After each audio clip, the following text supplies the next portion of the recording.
The sirens hadn't started yet. The night felt like one of those rare moments where the world paused, where the stillness became a warning no one understood until it was too late. Cold wind cut across the empty parking lot behind the Lakeview Crossing Mall, whipping bits of paper and dead leaves across the concrete. It was nearly 3 a.m. Most of the city slept. Most of the city had no idea what was happening in the neglected corner of the lot. Far from cameras, far from witnesses, far from anyone who could stop what was coming. The first sign of trouble appeared in the tremble of the woman's hands. Sabrina Hale pressed both palms against the pavement as she knelt, her breath fogging in broken bursts. Her knees burned, her muscles shook, and her brain struggled to make sense of the past 2 hours. Neither adrenaline nor fear had fully caught up to her yet. 2 small boys clung to her, their curly hair matted, their cheeks streaked with tears and dirt. They didn't understand why they had been dragged through dark hospital hallways, or why she'd carried them out a fire exit the moment the lights flickered out. They didn't understand why strangers had chased them. They only understood one thing. This woman was their only chance. "Stay behind me," Sabrina whispered, though her voice wavered. "No matter what happens, stay behind me." The boys nodded, pressing their tiny bodies closer against her back. Headlights flashed across the pavement. A police cruiser rolled slowly into view before stopping 20 feet away.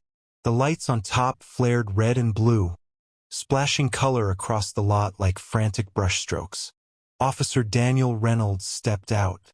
He wasn't new on the force, but he wasn't seasoned enough to understand danger when it wore a suit instead of a mask. 34 years old, medium height, white, with sharp eyes that scanned the scene and immediately locked onto the man standing across from Sabrina.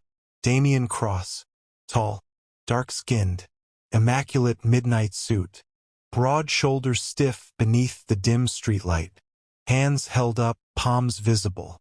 He wasn't threatening her, but the situation looked wrong in every possible way. Reynolds' instincts screamed at him. A terrified white woman kneeling, 2 crying boys, a man in a suit towering over them. Late-night isolation. No witnesses. It looked like an abduction. "Sir," Reynolds said sharply, hand hovering near his holster. "Back away from the woman." Damian didn't move. His voice came low, urgent, strained. "Officer, you're making a mistake. We don't have time for this. You need to call for backup. Now." "Step away from her," Reynolds repeated. Damian opened his mouth again, but stopped when he heard the sound. Engines. Multiple. Deep. Heavy. Approaching fast. Sabrina felt her heart freefall. They had found her. 2 hours earlier. St. Orem Medical Center, Pediatric Wing. The night shift was usually quiet. Sabrina never minded. She had spent nearly a decade working as a pediatric social worker, and silence often meant safety. Children sleeping peacefully, no new emergency admissions, no last-minute guardianship battles, no police involvement. Tonight should have been peaceful, but the twins changed everything. They'd been wheeled in just after midnight. Unconscious, their tiny bodies bruised, their curls soaked with rainwater. A good Samaritan had found them wandering near the harbor district, soaked and shivering. No parent came looking, no ID, no missing person report. Just 2 boys, silent and fragile, appearing out of nowhere. Sabrina had sat beside their beds, brushing debris from their hair, studying their identical faces. 4 years old, maybe 5, mixed race, scared even in their sleep. She felt something twist inside her. "These kids need protection," she'd told the attending physician. "Keep them under observation.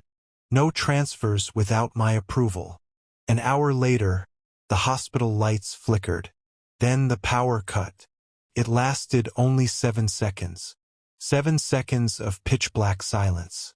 When the emergency generators kicked in, Sabrina noticed something wrong instantly. The twins' room was empty. At least, it should have been. Instead, 3 men in black suits were standing inside. No hospital badges. No paperwork. No patient logs. One of them looked up at her. "You weren't supposed to be here." Sabrina's heart dropped. He stepped forward. That was the moment she grabbed the twins. Now, the parking lot. Damien stepped forward, ignoring the weapon aimed at him. "Officer, listen to me." Reynolds tightened his grip. "Don't move." Sabrina wanted to scream at both of them. Her voice finally cracked out. "He's trying to help us. Please. He's not the one you should be scared of." Reynolds shook his head, unable to process the chaos. "Ma'am, stay calm." "Behind you," Damien barked. At first, Reynolds didn't understand. Then the engines grew louder. SUVs, black, window-tinted, moving in formation. Not police vehicles. Not emergency responders. Not anything good. The first SUV skidded into the lot, tires screeching. Reynolds spun around, all the blood draining from his face. "What the?" The doors swung open in perfect synchronization. Men stepped out, 6 of them, all in charcoal suits, all carrying suppressed weapons. Sabrina clutched the boys tighter. Damien moved in front of her automatically, shielding her with his body. "Officer," Damien said, voice deadly calm, "if you don't call for real backup right now, we're all dead." Reynolds stared, mind short-circuiting. "Who are you people?" Damien didn't answer, because the last SUV door opened, and Adrian Locke stepped out, the billionaire, tall, silver-eyed, impeccably dressed. His presence alone felt like a blade, polished, cold, lethal. He walked toward them as though he owned the night. "Officer," Adrian said smoothly, "thank you for your service. I'll be taking my sons now." Reynolds blinked. Sabrina froze. Damien growled under his breath. Adrian's voice remained gentle, almost sympathetic. "They must be scared, but I assure you, they're safest with me." He held out paperwork. Real paperwork. Legitimate custody documents stamped by a judge. Reynolds looked between the woman on her knees and the billionaire with perfect documents. "Boys," Adrian said softly, extending his hand. The twins whimpered and buried their faces in Sabrina's arms. Damien whispered to Reynolds, "Those documents are real, but the story behind them isn't." Reynolds swallowed. "What does that mean?" "It means," Damien said, "if he takes those boys, they disappear forever." Adrian sighed. "This is becoming tiresome." He nodded at his men. They raised their guns. Suppressors hissed. The first bullet flew. The first bullet sliced through the air with a whisper, so soft it barely registered before it punched into the concrete beside Officer Reynolds' foot. He stumbled backward, eyes wide, heart pounding so violently he thought it might burst through his vest. Time slowed. Fear sharpened everything. Sabrina screamed, curling her body around the 2 boys as if her arms alone could shield them from bullets. She felt the heat of the shot strike the pavement and scatter dust across her face. Her ears rang, her breath fractured into jagged pieces. Damien moved first. With a fluidity born from a lifetime of training, he grabbed Reynolds by the collar and yanked him hard behind a concrete pillar supporting the overhead walkway. The officer slammed into it with a grunt, still processing the sound of that first suppressed shot. What the hell?" Reynolds gasped. "They're not warning shots," Damien snapped. "They're tests. They're finding angles." 3 more silenced pops echoed across the lot, each one more deliberate, each one closer. Adrian Locke hadn't moved. He stood by his SUV, hands clasped behind his back, watching everything with the serene detachment of a man observing a chess match, one he believed he was destined to win. "Please," Sabrina cried, voice trembling. "Stop. Stop this. Please, the boys." "Ms. Hale," Adrian said calmly, "you're making this far more dramatic than necessary. Give me my sons, and no one gets hurt." "No one," Damien barked back. "Tell that to the woman you erased last year." Adrian's expression flickered, just for a fraction of a second. An almost microscopic crack in his immaculate composure. It was the first real confirmation Reynolds had that something was deeply wrong. The second came when one of the men raised his weapon again, aiming directly at Sabrina and the boys. Reynolds finally reacted. He drew his gun. Damien was shocked. He hadn't expected the officer to finally come to his senses, but there wasn't time to acknowledge it. Reynolds fired first. The shot echoed across the lot, loud, sharp, unsuppressed, shattering the artificial silence created by Adrian's men. One of the attackers stumbled backward, dropping his weapon. Everything exploded into motion. "Run!" Damien roared. Sabrina didn't hesitate. She scooped one boy into her arms while grabbing the other's wrist and sprinting toward the police cruiser. They were small, but terror made them heavy, their legs stumbling, their breaths sharp with panic. Reynolds fired again, ducking as two suppressed shots whizzed past him.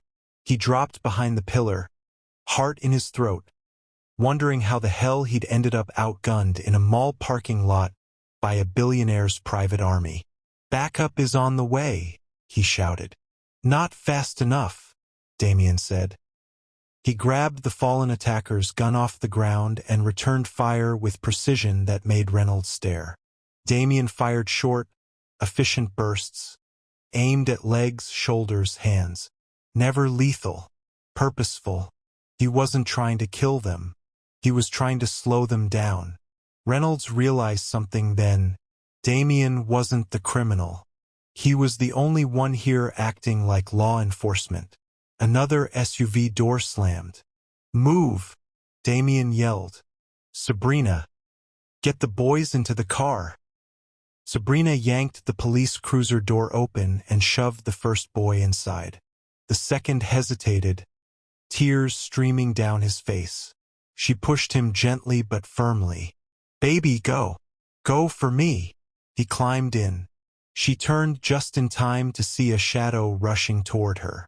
One of Adrian's men had broken away from the firefight. He lunged, grabbing her arm. Sabrina screamed. Damien appeared out of nowhere, tackling the man with a force that sent both of them crashing onto the hood of a parked car. Metal dented beneath them. Damien struck with quick, controlled hits, elbow, knee, forearm, until the man dropped. "Sabrina, drive!" Damien shouted while pulling himself off the attacker. "But you, go!" She stumbled into the driver's seat. She'd never driven a police cruiser before. For a split second she panicked, desperately searching for the gear shift. Reynolds sprinted toward her. "Move over," he shouted. But before he could reach the car, another suppressed shot rang out. Reynolds staggered. He grabbed his shoulder, blood seeping between his fingers. Sabrina gasped. "Officer, I'm fine," he hissed. "Get the boys out of here." He tried to push her hand toward the wheel, but Damien saw something none of them did. A man behind a parked van, aiming directly at the twins. Damien didn't think. He didn't shout. He didn't warn. He ran, sprinting across the lot with supernatural speed. He threw himself into the line of fire.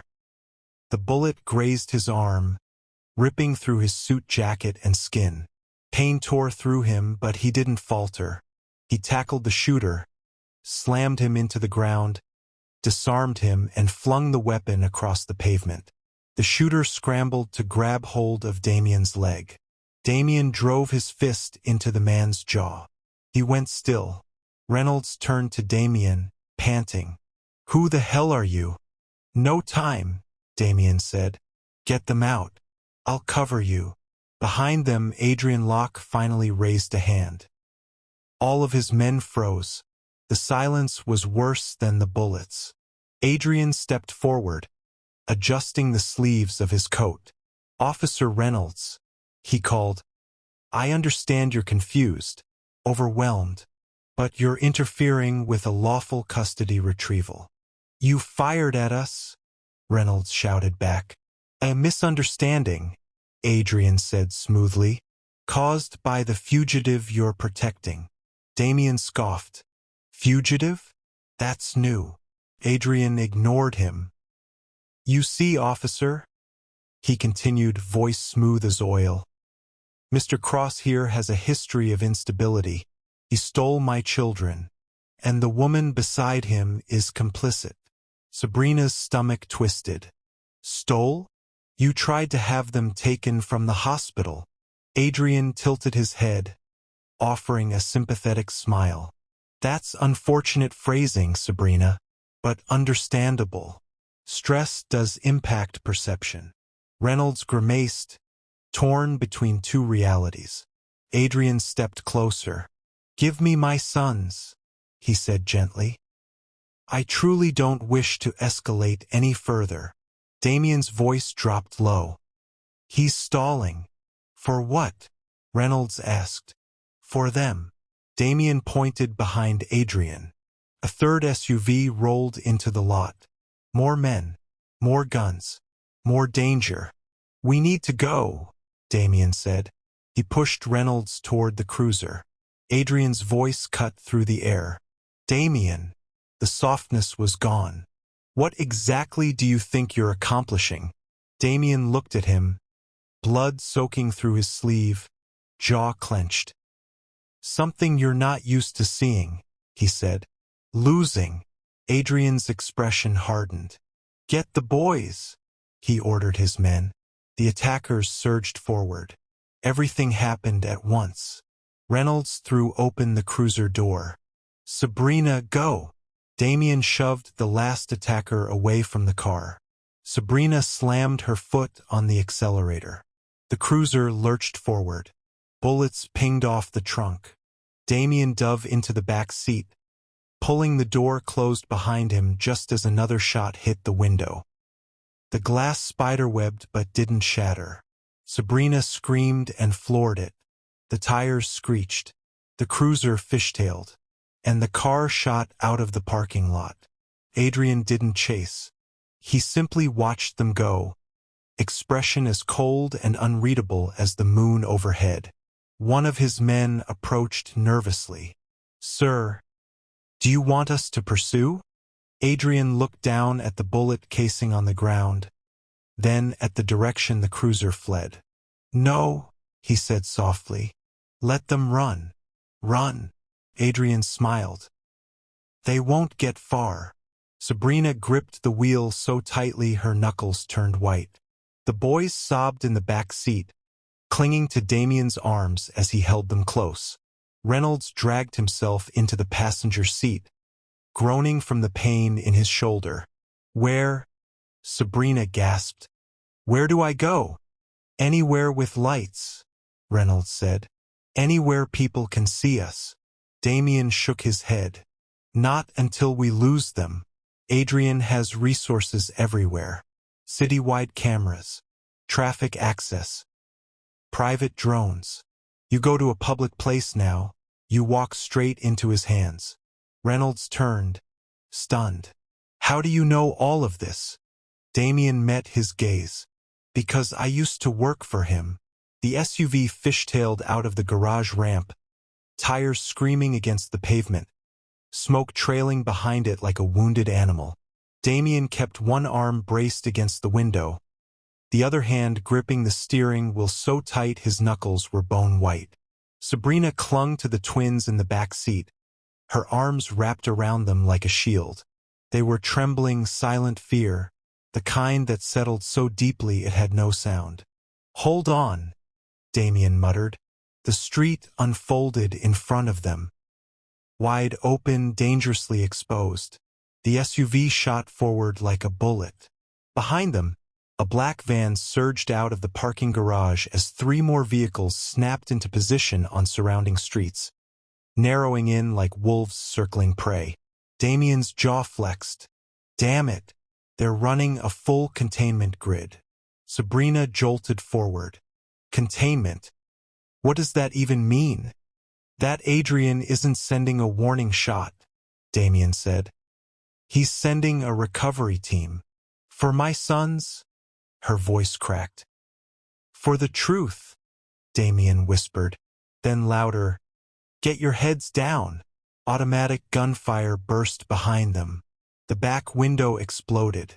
Sabrina screamed and threw her body over the twins as glass sprayed across the seats like deadly glitter. Damien swerved hard left, taking the SUV into incoming traffic, weaving between honking cars. Concrete barriers blurred past. A truck swerved narrowly, missing them by inches. More shots, more engines, more shadows closing in. Sabrina peeked over the seat. What do they want? Why won't they stop? Damien didn't answer immediately, because the truth was brutal. He exhaled. They can't allow anyone connected to this project to live. You weren't supposed to survive long enough to notice the twins. Differences. Her stomach twisted. Differences. Damien's face darkened in the rearview mirror. But before he could speak, a black SUV rammed into them from the right. The impact hurled Sabrina into the door. The twins screamed. Damien clenched the wheel, fighting to keep control. "Seatbelts on," he barked. Sabrina fumbled, hands shaking violently, buckling the boys in as another vehicle swerved behind them, blocking the only clear path forward. "They're trying to box us in," Sabrina cried. Damien gritted his teeth. "Not today." He slammed the brakes. The SUV behind them rear-ended them so hard the windshield cracked. Damien floored the gas immediately, the sudden jolt throwing the trailing car off balance. They shot forward again. A parking structure flashed to their left. Damien twisted the wheel. Sabrina shouted, "What are you doing?" "Hiding where they expect us least." The SUV shot up the ramp of the structure, spiraling, groaning, rattling as the engine strained. Damien jerked the wheel sharply and slid the SUV sideways behind a row of concrete pillars, wedged between two abandoned vehicles. He threw the transmission into park and cut the engine. Instant silence. Except the sound of their breathing. Sabrina pressed a shaking hand to her forehead. It's over?" Damien leaned across and clasped her wrist firmly. "No. Stay quiet." The twins clung to her. One pressed his face into her chest. Damien cracked the door quietly and scanned the open structure. Low hums of engines, soft crunch of tires, echoes bouncing between concrete walls. They were being hunted. Damien motioned for silence and stepped out, crouching low behind the SUV. Gun drawn. Jaw tight. Movements razor-sharp. He pressed two fingers to his earpiece that wasn't even connected anymore. Habit from his old life. The sound of footsteps approached. Heavy boots, communicating in clipped, foreign code. Sabrina's breath caught. "Damien, come back." He raised a hand. "Stay." 3 armed men entered the structure. Scanning, sweeping, hunting. They walked past the pillars, rifles raised. Damien's muscles went stone-hard. One of the men paused, turned slowly, staring directly toward the SUV. Sabrina's breath froze inside her. The man stepped closer. Closer. Another step. Damien moved. A blur. He seized the man from behind, clamping a hand over his mouth, twisting sharply. The body dropped, silent. Damien lowered carefully, checking the others. Footsteps above now, multiple floors. They were combing the building. He returned to the SUV, breathing hard. We move. Now. Sabrina grabbed the twins. I can't. My legs. Damien scooped the youngest twin into his arms. You're stronger than you think. Let's go. They slipped between abandoned cars, ducking behind rusted pillars, weaving deeper into the structure. Damien kept pausing, listening, predicting. When they reached the far exit ramp, Sabrina saw movement outside. Patrol. 2 men guarding the street. We're trapped, she whispered. No, Damien said quietly. They're overconfident. They think we're still inside. He pointed upward. We're going to the roof. Sabrina nearly choked. The roof? What are we supposed to do on the roof? Trust me. The climb felt endless. The air grew colder. Sabrina's breath shook from exhaustion. The twins whimpered with each flight of stairs. They burst onto the rooftop. Wind slammed into them. The city stretched in every direction. Far below, Adrian's men swarmed the streets like a black tide. Damien, what now? Sabrina asked. He scanned the horizon, evaluating distance, trajectory, angles. Then he pointed across the street. Another rooftop, shorter building, only a 2-meter gap between them. Sabrina blinked. No, no, no. Damien, I can't jump that. You can, he said softly. You have to. He handed the first twin to her. I'll pass the second one after. Her heartbeat pounded so loud she couldn't hear anything else. Below, the sound of footsteps. They were coming up. Sabrina, Damien said, gripping her shoulders. Look at me. She looked. You will not fall. You will not miss. I promise you. Tears burned her eyes. She backed up, held her son tightly. Damien stood at the edge, eyes on the stairwell entrance. Go! Sabrina ran, leapt. Her foot slipped slightly on landing, but she fell forward onto her knees on the opposite rooftop, clutching the boy tight. She gasped, breath ripping from her chest. Damien backed up with the second twin in his arms. Then he heard it, the rooftop door bursting open behind him. 6 men rushed out. Damien sprinted toward the edge. Gunshots fired. Sabrina screamed. Damien! He jumped. Bullets sliced the air around him. One grazing his arm, ripping fabric and skin. He hit the rooftop hard, rolling into Sabrina's arms, shielding the boy with his body. The jump was made, but not safely.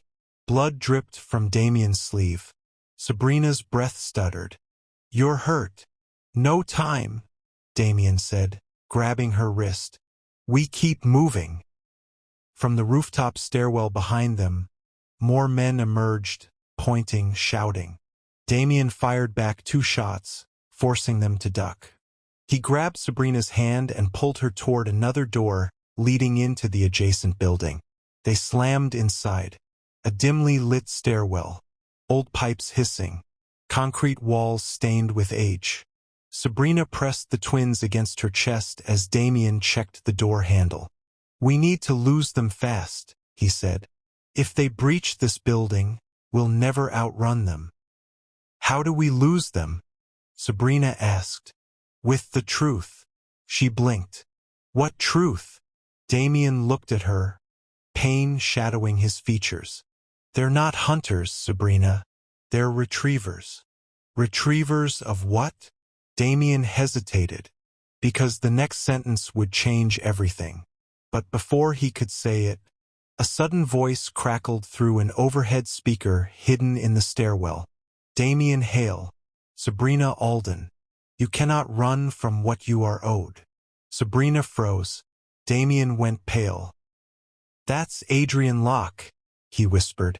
The billionaire's voice continued, calm, cold, amused. You have something that belongs to me. Return the boys, and I will let you live. The words echoed across the stairwell. Sabrina felt her world spin. The boys don't belong to him. They're my sons. Silence. Then Adrian's voice replied, Are they? The lights flickered. The air grew still.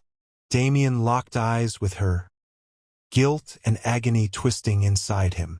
Sabrina shook her head. No, no, Damien. Don't look at me like that. Don't you dare. Damien swallowed tightly. Sabrina, there's something you need to know. Damien's breath steamed in the dim stairwell air.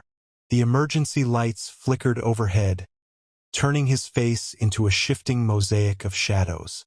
Sabrina pressed her back against the cold wall, clutching both boys close, every heartbeat hammering inside her throat. His voice was barely above a whisper. Sabrina, the twins aren't targets because of what they are. They're targets because of what they saw. Sabrina blinked, confused. What they saw. Damien, their children.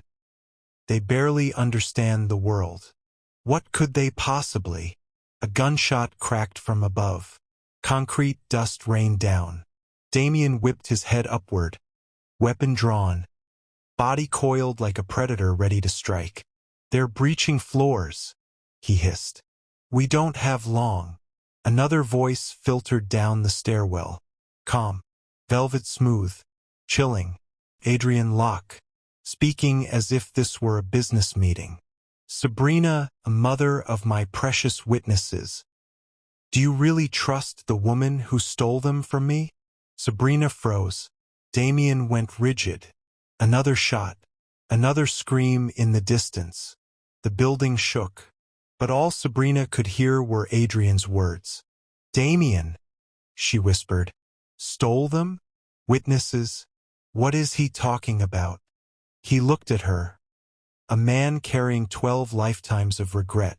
Sabrina, 3 years ago when the boys were barely toddlers, they recorded something they shouldn't have.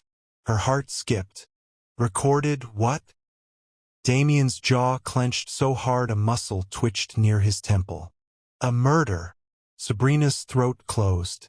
My babies, my boys, no. No, Damien, that's impossible. They would have told me. They would have cried. Something, anything. They didn't understand, he said softly. But their toys did. Sabrina stared at him. Their toys. He nodded. The stuffed dog. The one you said played random sounds. Her breath hitched. That wasn't random, Damien said. It was saving audio clips. It wasn't a toy. It was a disguised nanny micro-device meant to monitor caretakers during lab testing. Sabrina shook her head, trembling. No. No. My sons never lived in any lab. Damien lowered his eyes. You think you adopted them after their mother died. You think the papers were legitimate. He swallowed hard. They weren't. I forged them to save their lives. Sabrina staggered backward. What? They weren't abandoned children. They were assets. Assets who accidentally recorded Adrian Locke murdering a whistleblower in his private medical facility. Sabrina's skin went ice cold. Damien continued. The audio file was automatically uploaded to the device's internal backup. Adrian discovered the breach, but by then I'd already taken the boys. I erased every trace of them. I gave them to you because Adrian would never expect a quiet grocery store cashier in New Brighton to be hiding the most damaging evidence against him. Sabrina felt sick. You gave me children. Children being hunted? Without telling me? Her voice cracked like shattering glass. You used me. No, Damien whispered, stepping closer. I trusted you. I trusted your heart, your strength. And I knew you'd protect them if anything went wrong. A roar of boots thudded from floors above. Adrian's men, getting closer. Sabrina backed away from Damien, shielding the twins behind her. You lied to me, she whispered. Tears blurred her vision. Every smile, every visit, every favor, all of it. You pretending to help me raise them. Was all of it part of your plan? Damien flinched as if she'd struck him. No, Sabrina, I cared for them. Cared for you. Everything I did was to protect you from this. She held the boys tighter. Both were shaking, hearing too much, understanding too little. Above them, the stairwell door slammed open. Damien reacted instantly. Move! He shoved Sabrina and the boys down another flight as bullets tore into the concrete above, ricocheting wildly. Stay low, he barked. They descended rapidly, Damien firing backward to suppress the attackers. But more doors were opening now. More voices. More boots. Adrian's men had surrounded the building. Damien grabbed Sabrina's arm. This way. They burst into a dusty mechanical room filled with rusted boilers and tangled pipes. The air smelled of metal and old rainwater. Sabrina panted, nearly collapsing. Damien, where are we even? Out, he said. Always out. He shoved aside an old maintenance cart, revealing a narrow hatch in the floor. Sabrina stared. That leads to the substructure tunnels, Damien finished. Old maintenance routes that run beneath half this district. Above them, the building vibrated with chaos. Shouted orders. Boots pounding. Guns ready. Damien wrenched the hatch open and motioned them inside. Sabrina hesitated. She looked at him, looked at the twins, looked at the dark hole below. Damien, will we even survive this? He met her gaze. Steady, firm, unbreakable. Yes, but then he looked away, lowering his voice. If we don't, Adrian will. Sabrina swallowed hard. Then she climbed down. The twins followed, trembling, clutching her sleeves. Damien descended last and sealed the hatch just as shadows swept across the mechanical room above. Darkness swallowed them. Only Damien's flashlight cut a thin line through the damp black. Stay close, he murmured. The tunnel walls were cold stone dripping with condensation. Pipes rattled overhead. The corridor stretched endlessly forward, the air tightening like a fist. Sabrina whispered, How much more do you know about my sons? Damien didn't answer immediately. Damien. He tightened his grip on the flashlight. They saw the entire thing. Adrian stabbing Dr. Rourke, dragging the body, ordering it burned. He hesitated. And for 2 years, the audio has been stored in a dead chip hidden inside one of their toys. Sabrina felt everything inside her collapse. My babies! Her voice broke. They've been carrying death on their backs. No, Damien said softly.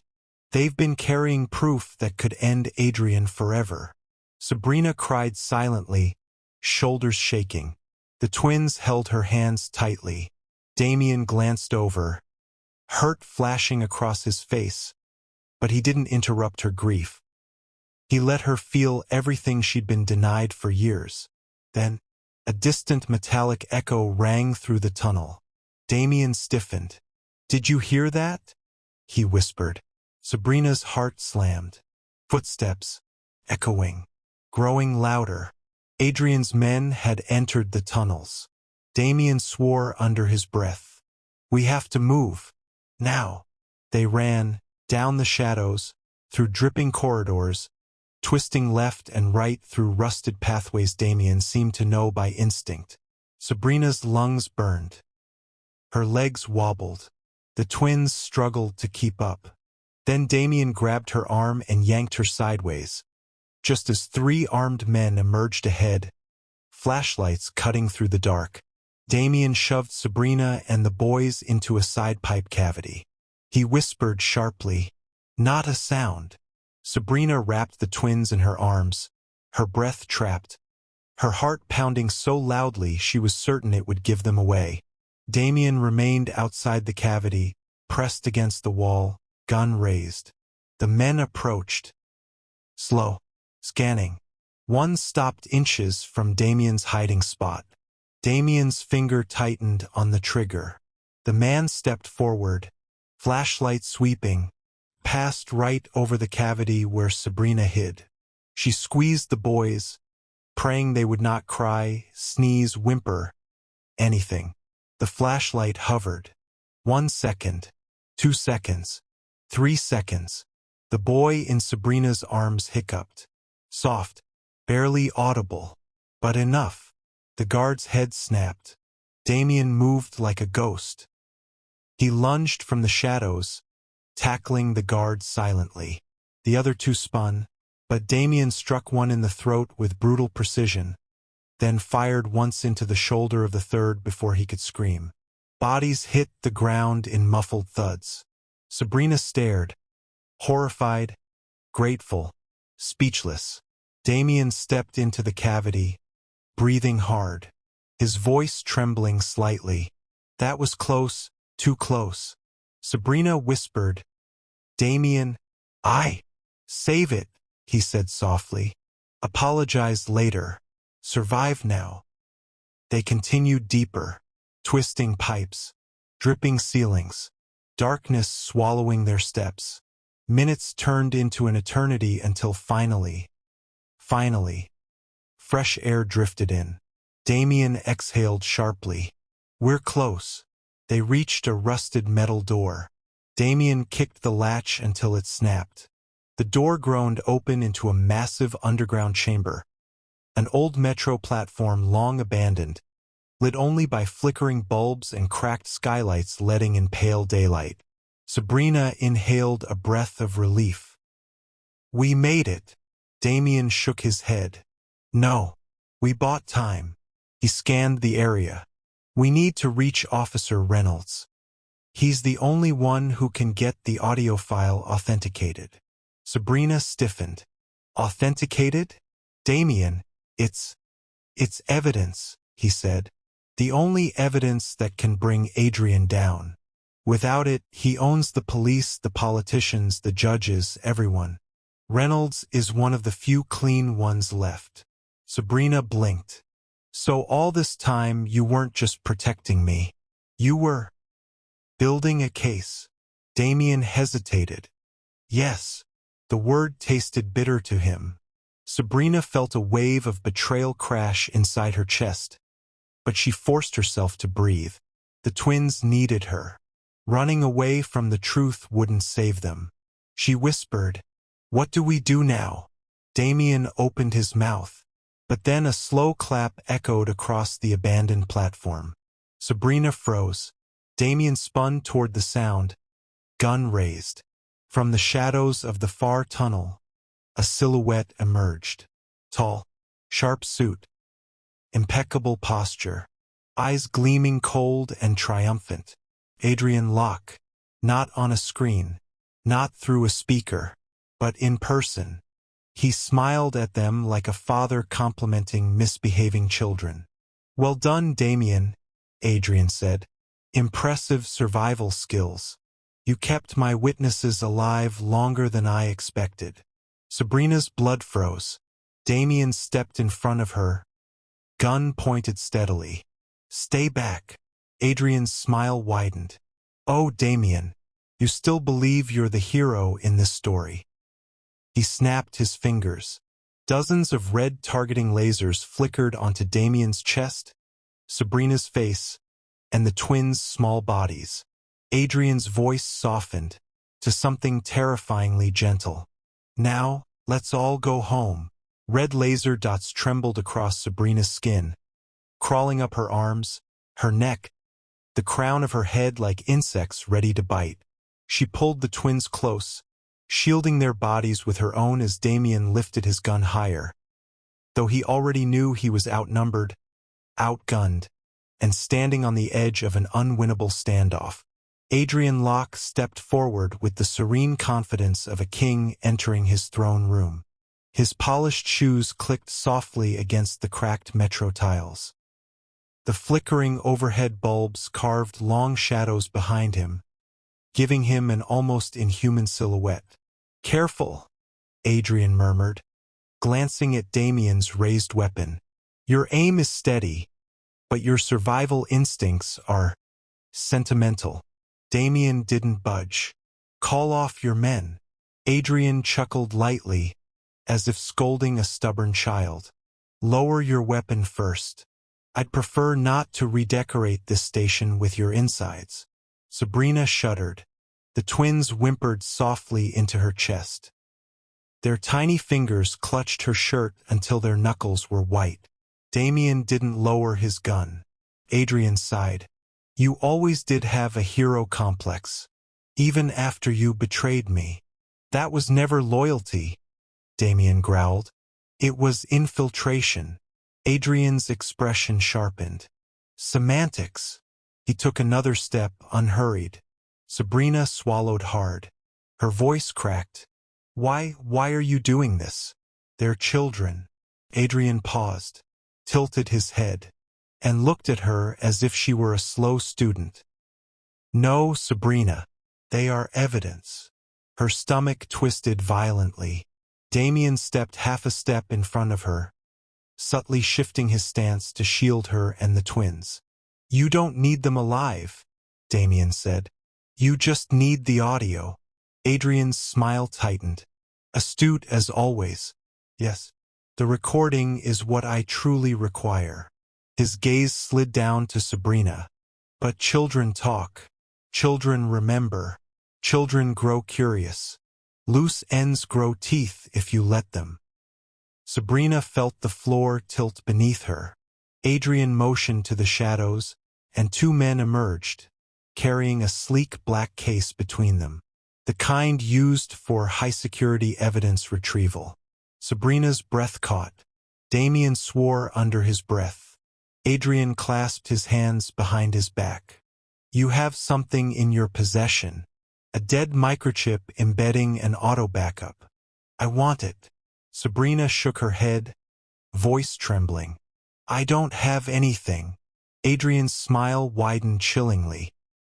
"You don't know that you have it. But you do." Damien's shoulders tensed. "Sabrina," he whispered, "give me the stuffed dog." Her blood ran cold. Her hands trembled.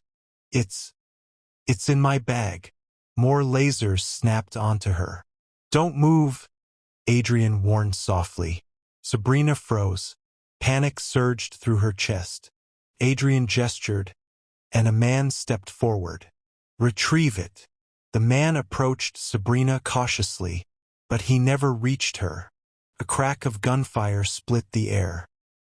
The man fell forward, face first, the laser dot on Sabrina's forehead blinking out instantly. Adrian's entire unit spun toward the upper balcony of the abandoned metro platform.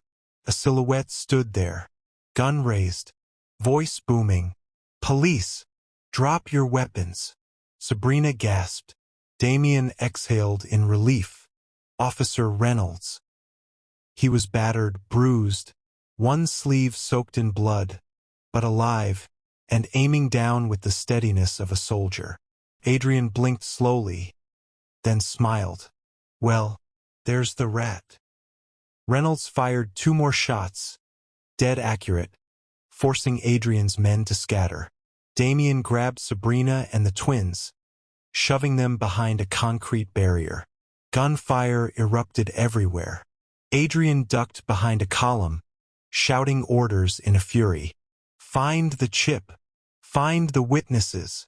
Kill the officer." Reynolds called down. "Damien, move. Service hallway to your left. Go now." Damien grabbed Sabrina's arm. "Come on." They sprinted as bullets smashed into the concrete around them. Sabrina held the twins, ducking her head as fragments of cement stung her arms. Adrian shouted, "Intercept. Don't let them reach the hallway." 3 men charged from the far tunnel. Damien slid on one knee, firing in a rapid arc. 2 fell, the third diving behind a trash bin. Damien tore Sabrina forward again. Reynolds shouted overhead. "Keep going. I have you covered." He fired relentlessly, forcing Adrian's unit to stay pinned. But Adrian Locke himself remained disturbingly calm, watching Damien and Sabrina with calculating eyes. He murmured into his calm, "Cut the power. Flood the tunnels." Sabrina felt cold dread crawl across her spine. But Damien didn't hear him. They burst into the narrow service hallway, just wide enough for one person at a time. Damien pushed Sabrina in first. "Run!" The twins sobbed, terrified. Sabrina ran as fast as her shaking legs could move. Behind them, gunfire echoed like thunder. Reynolds shouted, "Damien, watch your right." Damien glanced. Too late. A man lunged from a side alcove. The gun was aimed at Damien's head. Sabrina screamed. Damien twisted, grabbed the attacker's wrist, slammed him into the wall, disarmed him, and fired point blank. The body slumped. They kept running. Finally, they reached a rusted metal door with a keypad. Damien slammed a palm onto it. The keypad turned red. Sabrina gasped. "It's locked." Damien bared his teeth. Not for long. He kicked the panel. Nothing. He kicked again, harder. The keypad sparked. Reynolds' voice echoed distantly. "Damien, move. I can't hold them." A deafening blast cut him off. Sabrina screamed. Damien spun. "Reynolds!" Smoke rose from the platform chamber. Shadows moved. Adrian's men advanced again. Damien roared and kicked the door with all his strength. The metal bent. One more kick. The door burst open. He shoved Sabrina through. They stumbled into a long underground maintenance corridor. Narrow, echoing, smelling of mold and old machinery. Damien slammed the door behind them. He turned the wheel lock. Metal groaned. Boots thundered on the other side. The door shook as men slammed against it. Sabrina was panting, heart ripping inside her. "What do we do? Damien, what do we do?" He grabbed her shoulders. "We keep going." "But Reynolds." "He knew the risk," Damien said quietly, "and he made his choice." Sabrina's eyes filled with tears. Her throat closed around a sob. Her sons clung to her legs, crying softly. Damien moved ahead, gun raised. "Stay right behind me. Don't fall behind. Don't stop." They moved through the darkness. Far behind them, Adrian's voice echoed faintly through the metal door. "Damien, Sabrina, you can run from me, but you can't run from the truth." Sabrina froze for a second, trembling. Damien whispered, "He's trying to break you. Don't listen." Her breath wavered. Then, the corridor sloped downward. They followed it until it opened into a massive underground reservoir chamber. Metal walkways crisscrossed over deep water that churned beneath them. Sabrina peered into the black surface. "What is this place?" "Water retention tunnels," Damien said. "Leads out toward the river."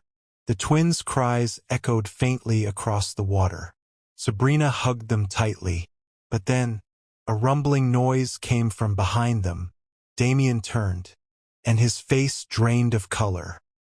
The reservoir's intake pipes roared awake. Water surged. The water level rose. Sabrina panicked.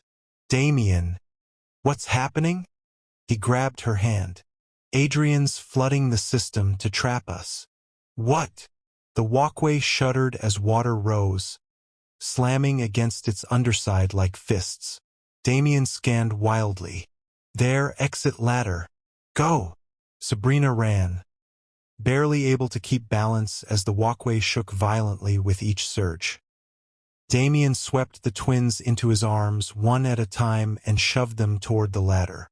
Sabrina climbed first, clinging desperately. The boys followed with her help.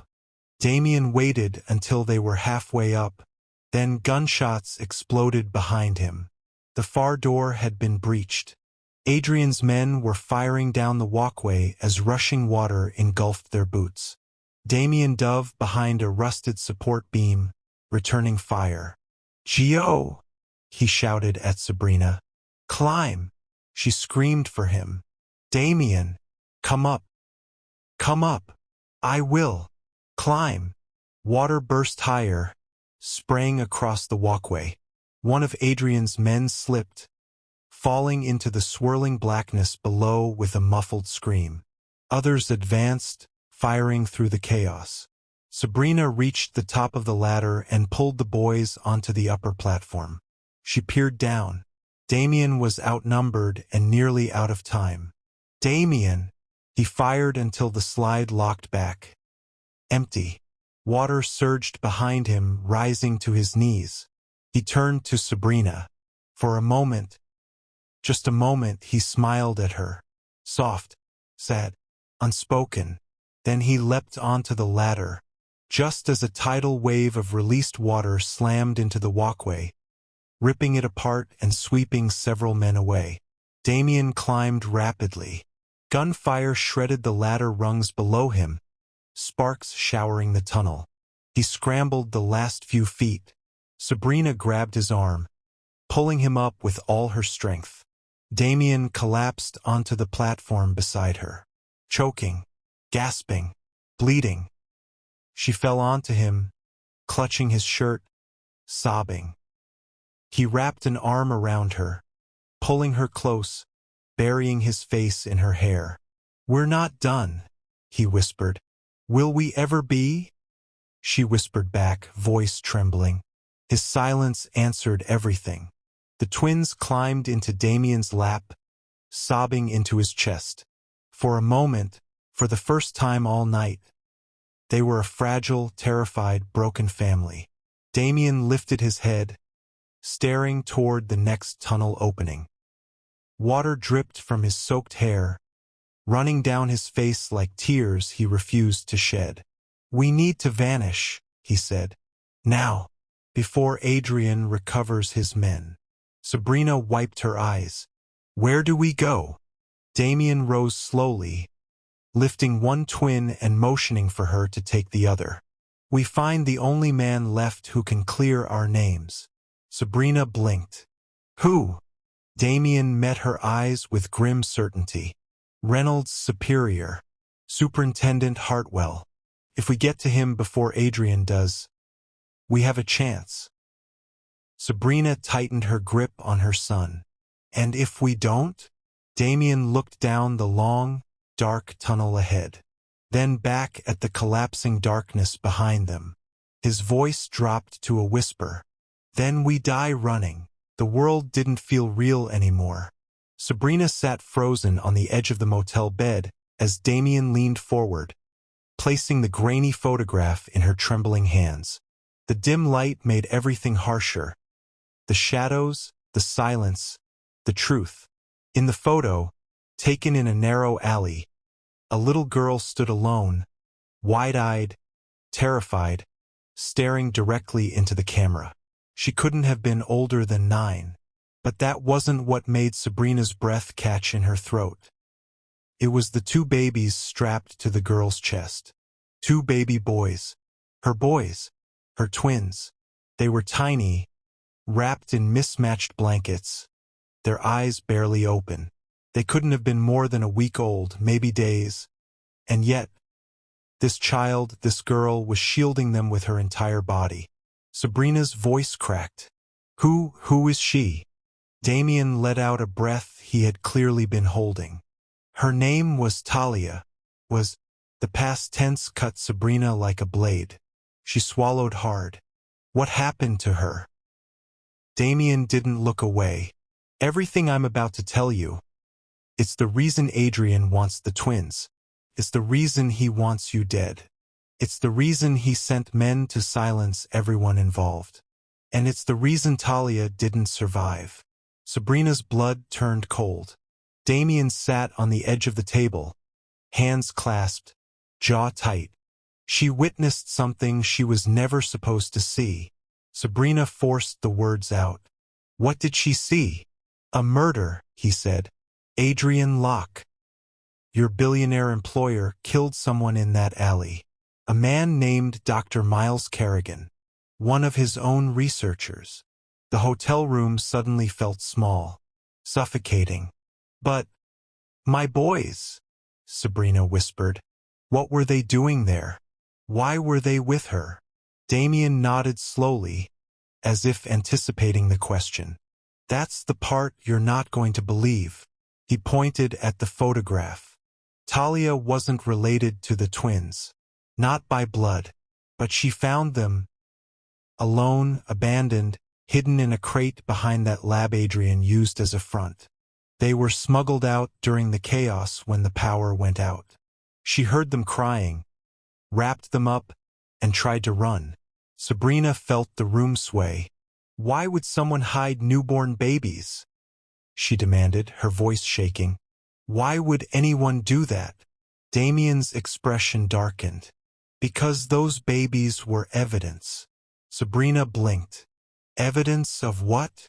Adrian's secret experiments, Damien said quietly.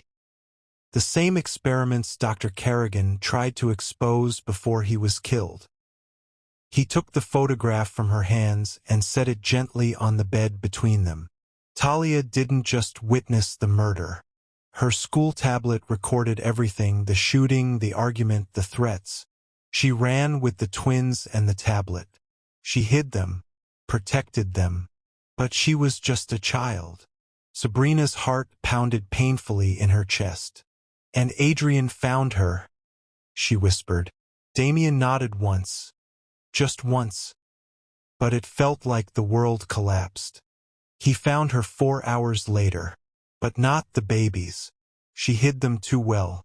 She refused to say where. Sabrina covered her mouth. Oh God, Talia, I found her, Damien said, voice thick with something heavy. I was too late to save her, but not too late to find the twins.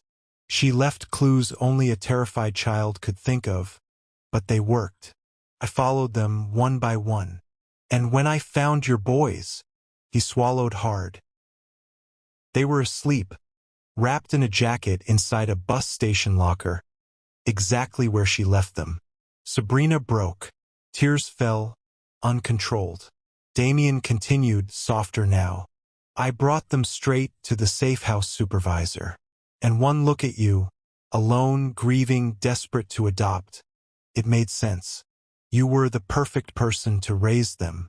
No ties, no enemies, no way for Adrian to track them.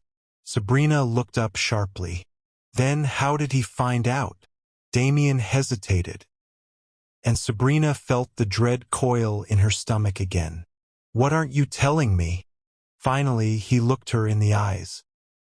He didn't find them because of you, Damien said. He found them because someone on my team betrayed us.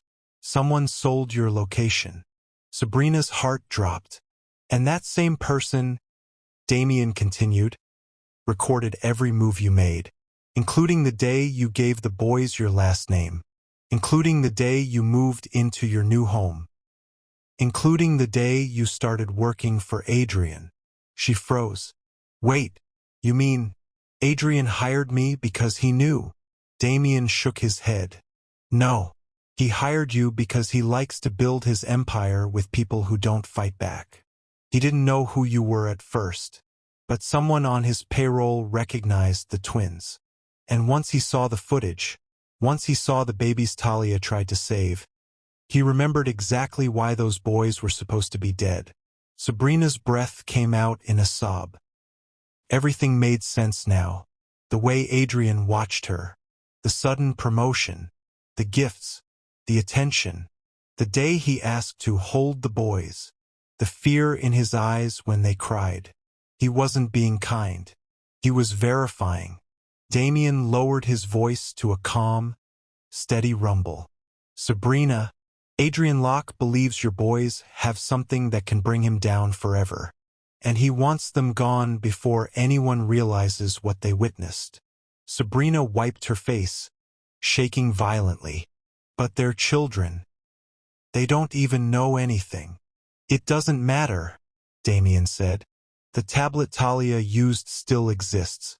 Adrian never found it. And if that tablet resurfaces, everyone involved in the murder, including Adrian, goes to prison. Sabrina frowned through her tears. Well, where is it? Damien let out a cold, humorless exhale. That's the problem, he said. I don't know. Silence filled the room like a storm cloud.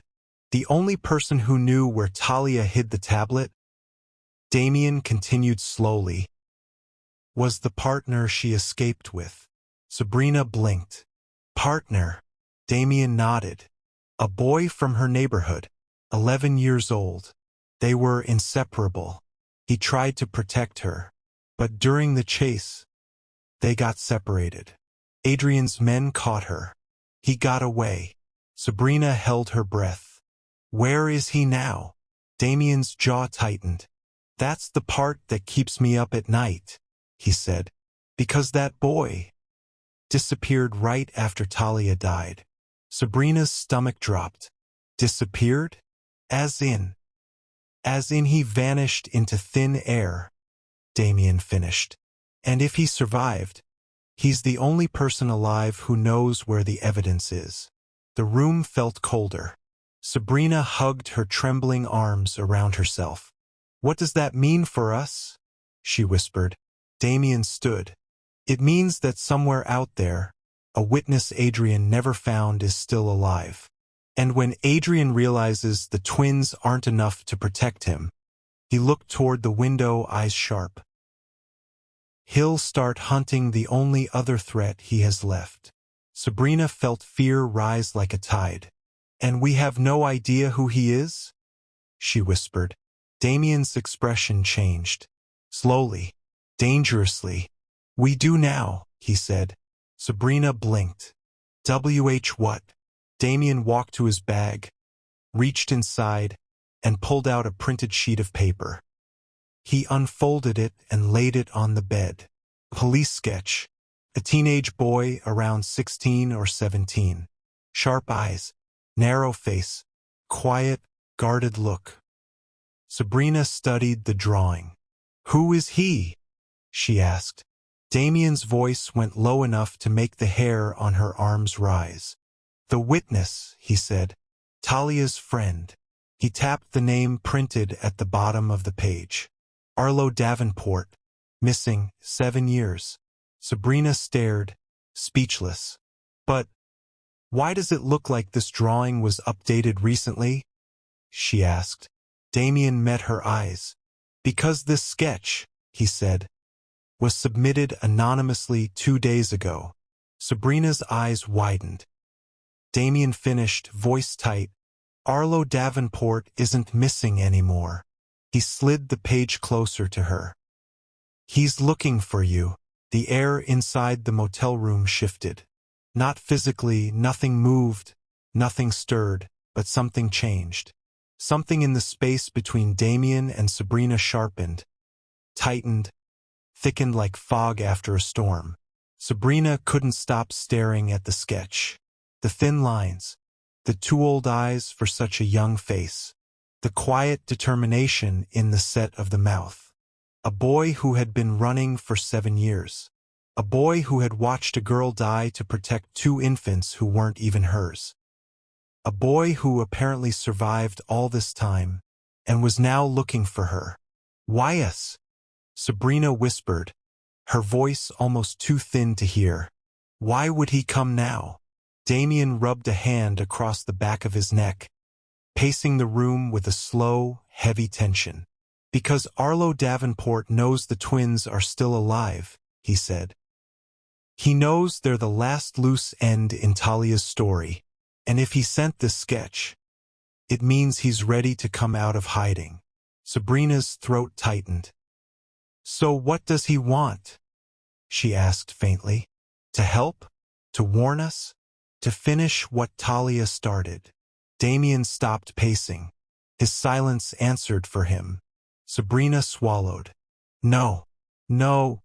Damien, what aren't you saying? He met her eyes with something grim, something he hadn't wanted to say out loud. He might want revenge, Sabrina. Her stomach lurched. Revenge? On who? Damien's jaw clenched. On Adrian Locke. And anyone he believes is connected to him. I'm not connected to Adrian, Sabrina shot back, heat rising in her chest. I didn't ask to work for that man. I didn't ask for any of this. I know, Damien said firmly. But Arlo doesn't. Sabrina froze. But why would he think that? Damien tapped the photo again. That girl, Talia, died protecting the twins. And in Arlo's mind, whoever ended up with those infants might be part of Adrian's cover-up. That's insane, Sabrina whispered. It doesn't matter, Damien said. Pain makes people believe what they need to believe. Sabrina's stomach twisted. But if he thinks I'm tied to Adrian, he'll come looking for answers, Damien finished softly. And he might not care who gets hurt in the process. The room fell silent except for the faint hum of the motel's old heater. Sabrina looked at the sleeping boys, tiny bodies rising and falling, completely unaware of the danger closing in around them. Then we need to find him before Adrian does, she said, surprising herself with the strength in her voice. If this boy has been hiding for 7 years, he's smart. He's cautious. Maybe he won't attack us. Maybe he wants help. Damien let out a low sigh. I hope you're right, he said, but his eyes said he didn't believe hope was enough. The first clue. Damien moved to his bag and pulled out another file, this one thinner, flimsier, clearly taken from some forgotten archive. He flipped it open. Arlo disappeared right after Talia died.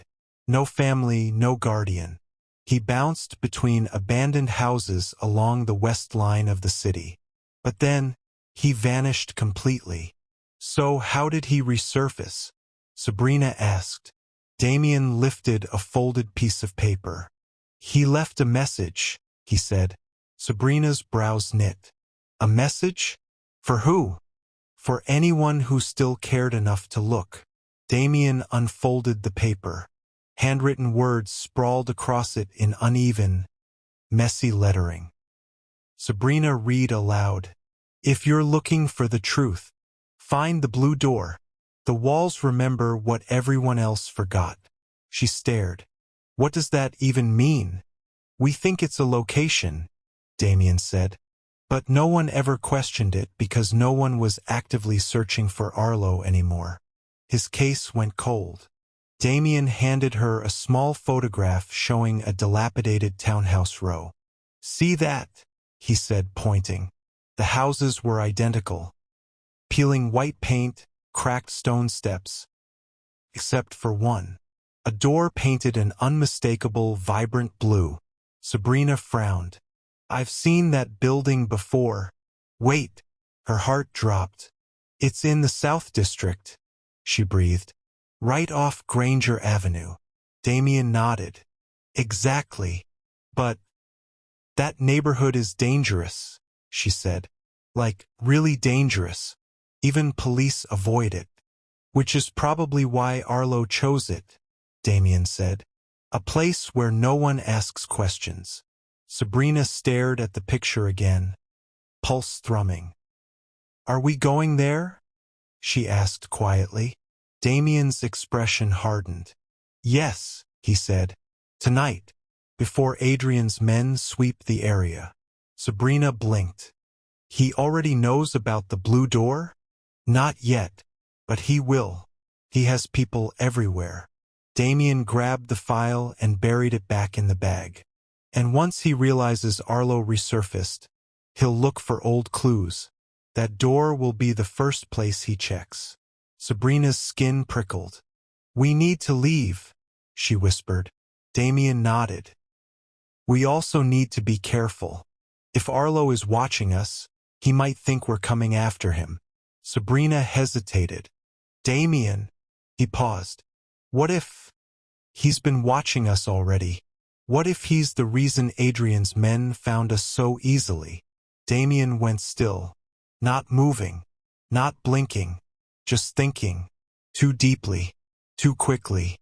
Finally, that's a possibility, he admitted. If Arlo thought you were working with Adrian, he might have shadowed you for days, weeks, maybe longer. Sabrina felt a shiver crawl down her back. Are you saying he could be here? Near this motel? Damien didn't answer immediately. He stood up, crossed the room, checked the blinds, peered out into the parking lot. His voice dropped to a whisper. I'm saying it's possible he followed you long before I revealed myself. Sabrina's breath caught. And if he knows we're here, Damien added, he may already be watching the building. The strange sound. Everything went quiet. Too quiet.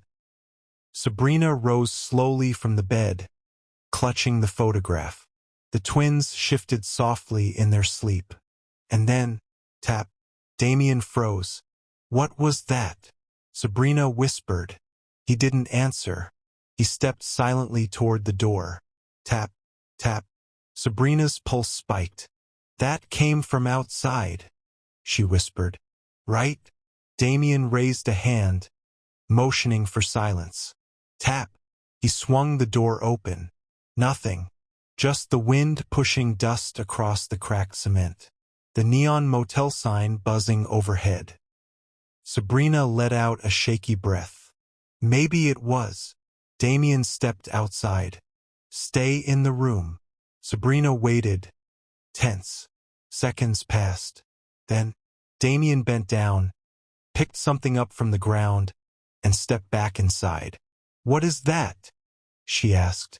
He held it up. A small stone, wrapped in paper. Sabrina's heart stopped. Damien unfolded it. The writing was the same as the message on the first clue. Messy. Rushed. Sabrina read the words aloud, barely breathing. You're not safe there. Move now. Before he arrives. Her vision blurred with fear. Damien, who wrote that? Damien stared at the note, jaw tight. Arlo, he said softly. Sabrina's hands went cold. But if he's warning us, it means he's close, Damien finished. Very close. Sabrina staggered backward, instinct screaming. And if he's close, Damien added, eyes narrowing as he looked back out into the night. Then someone else is too. The headlights. A sudden pair of headlights turned into the motel parking lot, blinding and bright. Damien moved faster than Sabrina had ever seen him move. Get the boys, he hissed. Sabrina rushed to the bed, scooping both children into her arms as Damien grabbed his weapon and dragged the curtain shut. He snapped off the lights. The room plunged into darkness. The car outside slowed, crept forward, idled near their door. Sabrina's breath shook. Damien stood in front of her, protective, poised. The engine revved once, twice. Then, a door opened. Footsteps. Slow. Deliberate. Coming closer. Stopping right outside. A shadow under the door. Sabrina squeezed her eyes shut. A soft knock. Once. Twice. Damien lifted his gun. Then a voice. Low. Quiet. Trembling. I'm not here to hurt you. Sabrina's eyes flew open, because she recognized the voice. Not personally. Not from memory. From the sketch. From the fear etched in those drawn lines. The voice outside whispered again. Please. Open the door. We don't have time. Damien's hand tightened on the trigger. But Sabrina said the name out loud. Breathless. Arlo. The silence outside broke. A shaky exhale. You need to trust me, the boy said. Adrian's men are almost here. He leaned closer to the door. And if you don't leave with me right now, none of you are getting out alive. For a moment the world stopped moving. No breaths. No thoughts. No sound except the faint hum of the motel sign outside and the pounding of Sabrina's heart against the twins pressed to her chest. Damien didn't lower the gun. Not an inch. Not even when the boy outside spoke again. This time a little stronger, a little less afraid. Please. You have 3 minutes before the first car gets here. Sabrina could hear it now. A faint rumble in the distance. Engines. Multiple. Getting closer. Arlo wasn't lying. Damien shifted slightly, his body still between Sabrina and the door. Step back, he said loudly. Hands where I can see them. A pause. Then, the shadow under the door moved backward.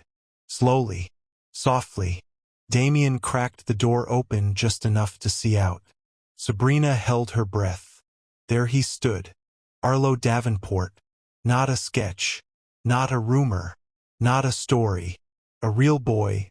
Older now, maybe 16 or 17. Lanky and pale from living too long in places without sunlight. His hair hung in uneven curls like he'd cut it himself. A faded backpack hung off one shoulder. His hands were up, palms open, empty. His eyes, though, those were the same eyes from the drawing.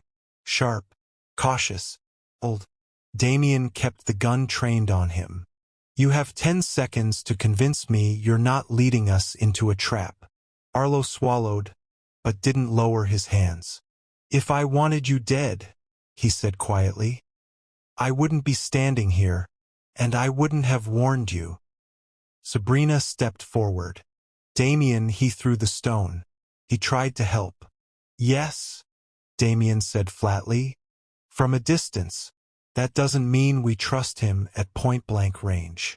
Arlo's eyes flicked to Sabrina, then to the sleeping twins in her arms. Something in his expression broke. Just a little. A crack in the armor. Arlo whispered, voice trembling. He didn't kill them. Sabrina's breath hitched. Who didn't? Arlo looked down, jaw tightening. Adrian, he said. He didn't kill the babies. He thought he did. But Talia made sure he didn't. Sabrina stepped closer. Did you know them? Did you know my boys back then? Arlo nodded once. They cried a lot. They were cold. She tried to keep them warm. His voice shook with memory. She wouldn't leave them behind, even when she knew she couldn't run fast enough with both. Sabrina felt tears sting her eyes. Damien lowered the gun slightly, but didn't drop his guard. What do you want, Arlo? He asked. Why come out of hiding now? Arlo looked up, and for the first time, anger flashed through his eyes. Controlled, focused, but burning hot. Because Adrian is getting closer, he said. Too close. If he finds me, that's it. If he finds them, he nodded at the twins. He'll do anything to erase what happened, and he knows the tablet still exists. Damien's eyes narrowed. Where is it? Arlo didn't answer. Instead, he looked at Sabrina. Directly, intensely, almost painfully. I didn't come here to hand it over, he said. I came here because you need me alive, and I need you alive. Why? Sabrina whispered. Arlo's voice dropped.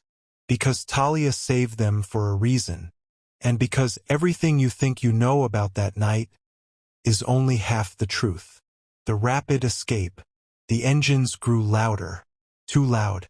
Damien shut the door, locked it, and killed the last remaining light in the room. The world plunged into darkness. Arlo, he said, how many are coming? The boy pressed his back to the wall beside the window, listening intently. 3 cars, he whispered. Maybe 4. Depends if Adrian sent the second team. Sabrina's pulse thundered. Why now? She asked. Why tonight? Arlo's answer was barely a breath. Because I reached out to the wrong person. Damien cursed under his breath. You contacted someone? I had to. Arlo snapped, the first hint of frustration breaking through his fear. I needed help. I needed someone who could get me out of the city. Damien grabbed his shoulder. Who did you contact? Arlo hesitated. That doesn't matter. What matters is they're coming now. Arlo, Damien growled. Who? A car screeched into the parking lot. Then another. Tires slid across gravel. Doors slammed. No more time. Arlo pulled free of Damien's grip. We have to go. Through the back window. Now. Damien moved instantly, shoving the table away from the wall. Sabrina positioned the twins against her chest and grabbed the diaper bag. Arlo knelt at the window, pried the warped frame open with surprising strength, and slipped outside. Come on, he hissed. Sabrina crawled toward the window, hands shaking, while Damien provided cover. Outside, Arlo checked both directions. More headlights appeared at the end of the lot. He paled. They brought 6 cars, he whispered. 6. Damien helped Sabrina climb out, then followed, careful and silent. The moment all 3 were outside, Arlo pushed the window shut. Then he froze, not from fear, from recognition. A low whistle echoed across the dark alley behind the motel. 3 short notes. A signal. Arlo's entire body tensed. They're not Adrian's men, he whispered. Sabrina spun toward him. Then who? Rustling. Footsteps. A figure stepped out from behind the dumpster. A woman. Tall, pale-skinned, dressed in black, with a hood pulled low over her face. Arlo stepped backward instinctively, trembling. Sabrina grabbed his arm. Arlo, who is she? Arlo swallowed hard. My mistake, he whispered. My huge mistake. The woman stepped closer and smiled, softly, coldly. I've been looking for you, she said. Her voice was calm, almost pleasant. Arlo's breath caught. Sabrina felt Damien move in front of all of them. You're not police, Damien said. No, the woman agreed. And I'm not with Adrian. Damien aimed his gun. Then who are you? The woman lifted her head, just enough to reveal her face. Sharp cheekbones, storm-gray eyes, a scar cutting across her brow. My name is Dr. Helena Ward. Damien stiffened. Sabrina blinked. Who? Arlo closed his eyes, defeated. She's the one who trained Talia, he murmured. She's the one who taught us how to run. Helena smiled. Hello, Arlo. It's time we finish what we started. Sabrina's heart dropped. Damien raised his gun higher, but Helena simply stepped into the moonlight and said, If you want the truth, all of it, you're coming with me. The cabin trembled again. Another rumble rolling beneath the floorboards like distant thunder. Sabrina froze, her breath catching. Damien felt it too.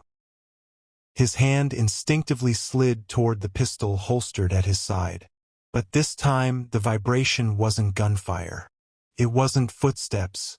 It was a drone, a heavy one. Damien shot up from the dining table, eyes narrowing. Upstairs. Now, stay low.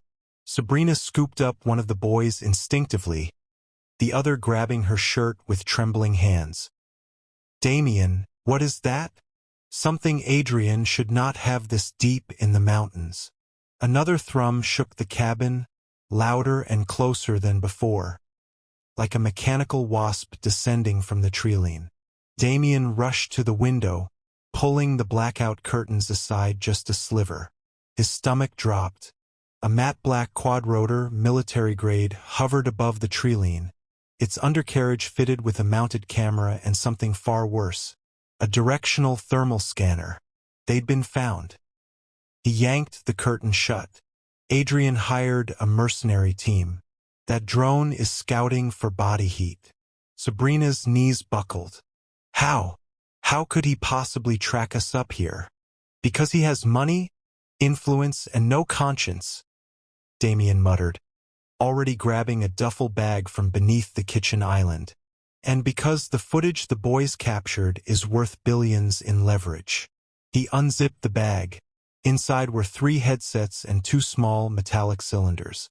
Sabrina stared. "Damien, what are those?" "Heat dampeners," he said, tossing one to her. "Military prototypes. They hide your thermal signature for a short time." She fumbled with the cold metal. "But how do the boys wear theirs?" Damien paused. "Boys," he said softly, "I'm going to need you to be very brave." Their eyes were wide, but they nodded. Damien strapped 1 cylinder to each of their small backpacks. The devices gave off a faint hum. Then the drone sound grew sharper, descending. Damien grabbed Sabrina's wrist. "We need to get underground." "Underground?" she whispered. He flipped a metal latch beneath the rug. A trapdoor groaned open, revealing a narrow staircase spiraling down into the dark. Sabrina stared into the pitch black. "Damien, what?" But she was interrupted by the drone emitting a piercing electronic tone. Scanning. The lights flickered. "Down!" Damien hissed. They hurried into the hidden space. Damien pulled the hatch closed just as the drone's spotlight swept across the windows above, bathing the cabin in harsh white. For a moment, everything was still. Then, bang! The cabin door upstairs was kicked open. Sabrina gasped and covered the boys' mouths. Footsteps, heavy, coordinated, marched across the wood floor. Damien's jaw clenched. "They brought a breach team." "How many?" she whispered.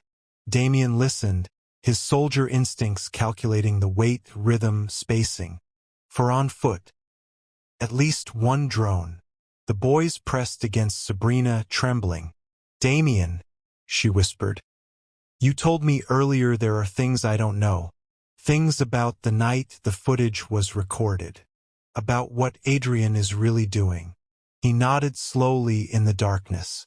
"There's something I didn't tell you," Sabrina continued, her voice unsteady but determined. "Something about the boys." Damien turned to her sharply. "What do you mean?" She swallowed. "Before all this happened, before we ran. One night when I was putting them to bed, the boys told me something. Something they saw. Something they didn't understand at the time." Damien stiffened. "What did they say?" Sabrina's voice trembled as she repeated the memory.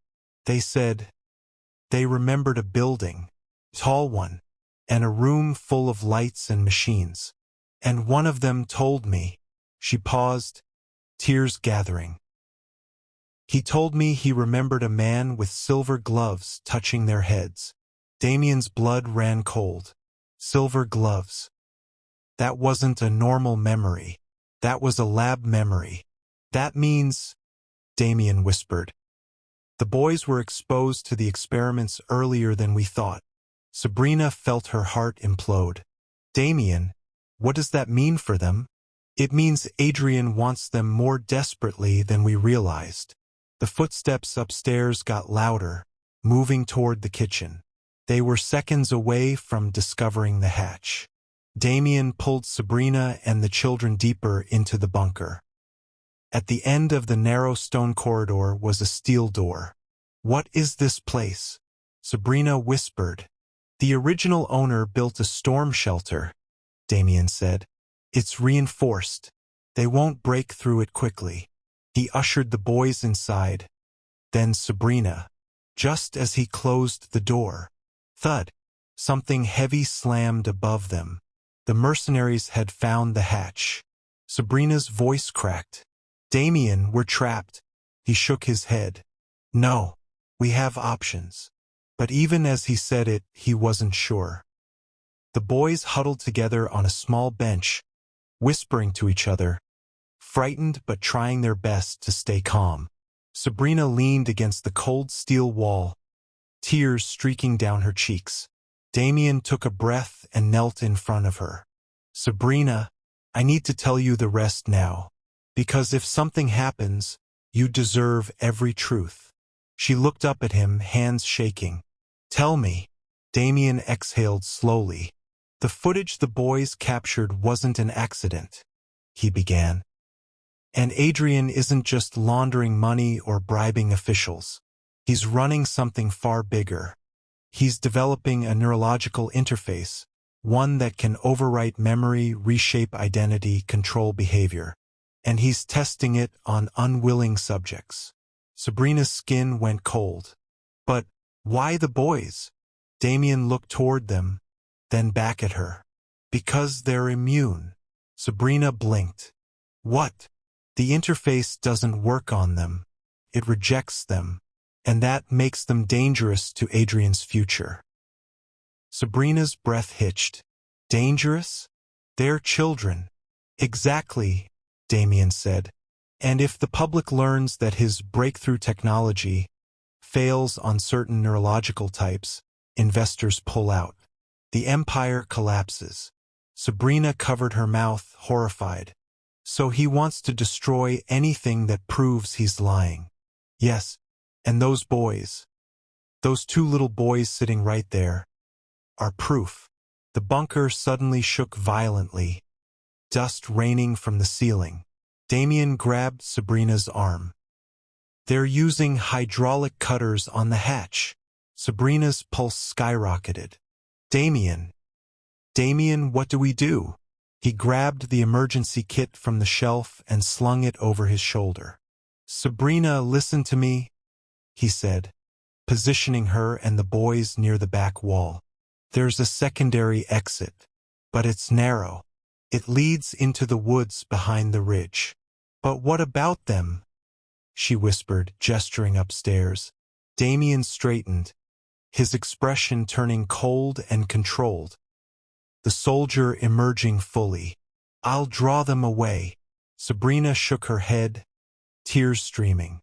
No, you can't face this alone. Damien cupped her face gently. If they capture you and the boys, it's over. If they capture me, I'm expendable. You're not. Her voice broke. Damien, please. He pressed his forehead to hers. I'm not dying today. Another crack tore through the bunker door. A metallic shriek echoed. They were almost in. Damien grabbed the handle of the secondary exit, a hatch barely 4 feet high. He pressed a small device into Sabrina's hand. Follow the ridge east. When it glows green, stop. Hide. I'll find you. Damien. No time. He kissed the top of each boy's head, then met Sabrina's eyes with a look she'd never forget.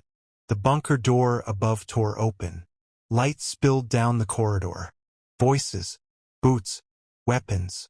Damien pushed Sabrina through the escape passage, pulled the hatch shut, and turned toward the intruders with his gun raised. The shadows swallowed the narrow escape tunnel as Sabrina crawled, pushing the boys ahead of her, heart hammering, tears blurring her vision. Behind them, echoing down the metal shaft, the first gunshot rang out. The gunshot cracked through the underground corridor like lightning splitting stone. Sabrina flinched, her hand flying to her mouth to stifle a scream. The boys froze for a split second, wide-eyed, breath shaking, before she pushed them forward again. Go, go, go! Keep crawling, she whispered urgently. The escape tunnel was tight, cold, and suffocating. Rusted metal scraped her palms as she moved. The boys shuffled on their elbows, their breaths shallow and fast. Behind them, the bunker filled with chaos. Another gunshot, boots thundering against concrete. Shouts. Damien's voice, firm, controlled, commanding, echoed through the small space.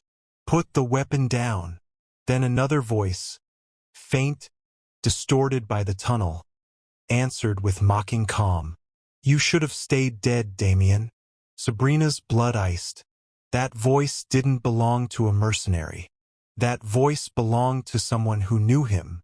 She crawled faster, almost frantic now. The metal walls narrowed again. Sabrina gritted her teeth and shoved the boys ahead of her, inch by inch, until a thin draft brushed her face. A breeze. Fresh air. They were close. "Mom, I'm scared," one of the boys whispered. "I know, baby. Just a little more. I'm right here." Another explosion shook the tunnel. Dirt fell from the ceiling. The steel vibrated as if a freight train was passing overhead. Damien was fighting alone, and she had no idea if he was still alive. She reached forward and pushed the hatch. It didn't budge. Her breath stopped. "No, no, please." She pressed harder. The latch resisted. The boys turned, panic rising in their eyes. "It's stuck," she breathed. Outside, heavy footsteps crunched on gravel. Branches snapped. Several someones were right above the exit. She froze. If the hatch opened now, they would be exposed in an instant. But if it stayed closed, Damien would die for nothing. A faint electronic buzz came from her pocket. She pulled out the small beacon Damien had given her. A single blinking light. Red. Not green. Not safe. Not yet. She swallowed hard. "Boys, stay completely still. Don't make a sound." The boys pressed into her, eyes wide. Above them, voices murmured. "Thermal scan shows nothing down here. HQ said they moved east." "No. I'm telling you, Locke wants the kids alive. Sweep every inch." Her stomach twisted into knots. They were searching for her children as if they were objects, hunting them like prey. She clenched her fists, fighting back the hot wave of fear and rage rising in her chest. A metallic click sounded directly above the hatch. A boot. Someone stepped on it. She didn't breathe. The boys didn't breathe. Silence. Then the mercenary muttered, "Nothing here," and stepped away. Branches rustled as the group moved on. Sabrina exhaled shakily, almost collapsing. She waited 10 seconds, 20, 30, then slowly, hand trembling, she pressed the hatch again. This time it opened with a soft pop. Cold mountain air rushed in. "Come on," she whispered. She helped the boys climb out first, then pulled herself onto the forest floor. The night was sharp and silver, moonlight cutting through the pines like quiet blades. "Stay low," she murmured. But before she could lead the boys away, a second explosion erupted behind them. The bunker. Damien. Sabrina whipped around, terror exploding in her chest as an enormous plume of dust and debris blasted upward from beneath the ground. "No, and oh, Damien!" A hand suddenly clamped over her mouth. She screamed, but the sound was swallowed. Her heart stopped. A gun pressed against her side. The boys froze in terror. A whisper slid against her ear. "Make one sound, and your sons disappear." Her pulse slammed into her throat. The man holding her stepped into the moonlight, and her stomach dropped. He wasn't one of Adrian's mercenaries. No tactical gear, no mask, just a dark jacket, sharp eyes, and a chilling smirk she had never seen before. But Damien clearly had. You're not with Adrian," she breathed when he loosened his grip. He tilted his head, studying her. "I'm with me. Adrian pays well. But if Damien's involved, the price just went up." He nudged the barrel against her ribs. "And lucky me, here you are." The boys whimpered. Sabrina stood frozen, her mind racing. Damien was gone or trapped, maybe dead. She didn't know. All she knew was that this man wanted the boys, and she would die before letting him take them. He reached for one of the boys. Sabrina snapped. "No!" She lunged forward, slamming her shoulder into the man's chest. He stumbled back, surprised but not hurt, raising the gun toward her. But before he could fire, a low whistle cut through the trees. A flash of movement. The man spun. Too late. A figure burst from the shadows, barreling into him with crushing force. The gun flew from his hand. The two men crashed into the dirt, rolling violently down the slope. Sabrina gasped, because the voice that snarled through the darkness was unmistakable. Damien. He was alive, bloody, bruised, breath ragged, but alive. "Run!" he shouted, grappling the stranger. "Sabrina, go!" She grabbed the boys and sprinted into the trees. Branches tore at her arms. Roots snagged her shoes. Her lungs burned with cold air. But she didn't stop. Not when gunshots cracked behind them. Not when shouts echoed through the woods. Not when the boys begged her to slow down. She ran because Damien told her to run. She ran because the man who attacked her wasn't alone. She ran because Adrian's people were closing in from every direction. And she ran because the only thing keeping her children alive was distance. Ahead, the ridge sloped downward into a valley bathed in moonlight. "We're almost there," she whispered through trembling breaths. But before she reached the bottom, a spotlight exploded across the forest floor, blinding and harsh. Engines roared. A convoy of black SUVs tore into the valley. Doors opened. Dozens of armed men stepped out. She skidded to a stop, pulling the boys behind her. Her heart collapsed. They'd been surrounded. And then, a voice echoed across the valley, cool and amused. "Good evening, Sabrina." Adrian Locke stepped out of the lead vehicle. Immaculate suit, perfect composure, cold smile. "Going somewhere?" Sabrina's pulse thrashed like a trapped bird. The boys clung to her, trembling. She didn't answer him. She couldn't. She could only think one thing. Where was Damien?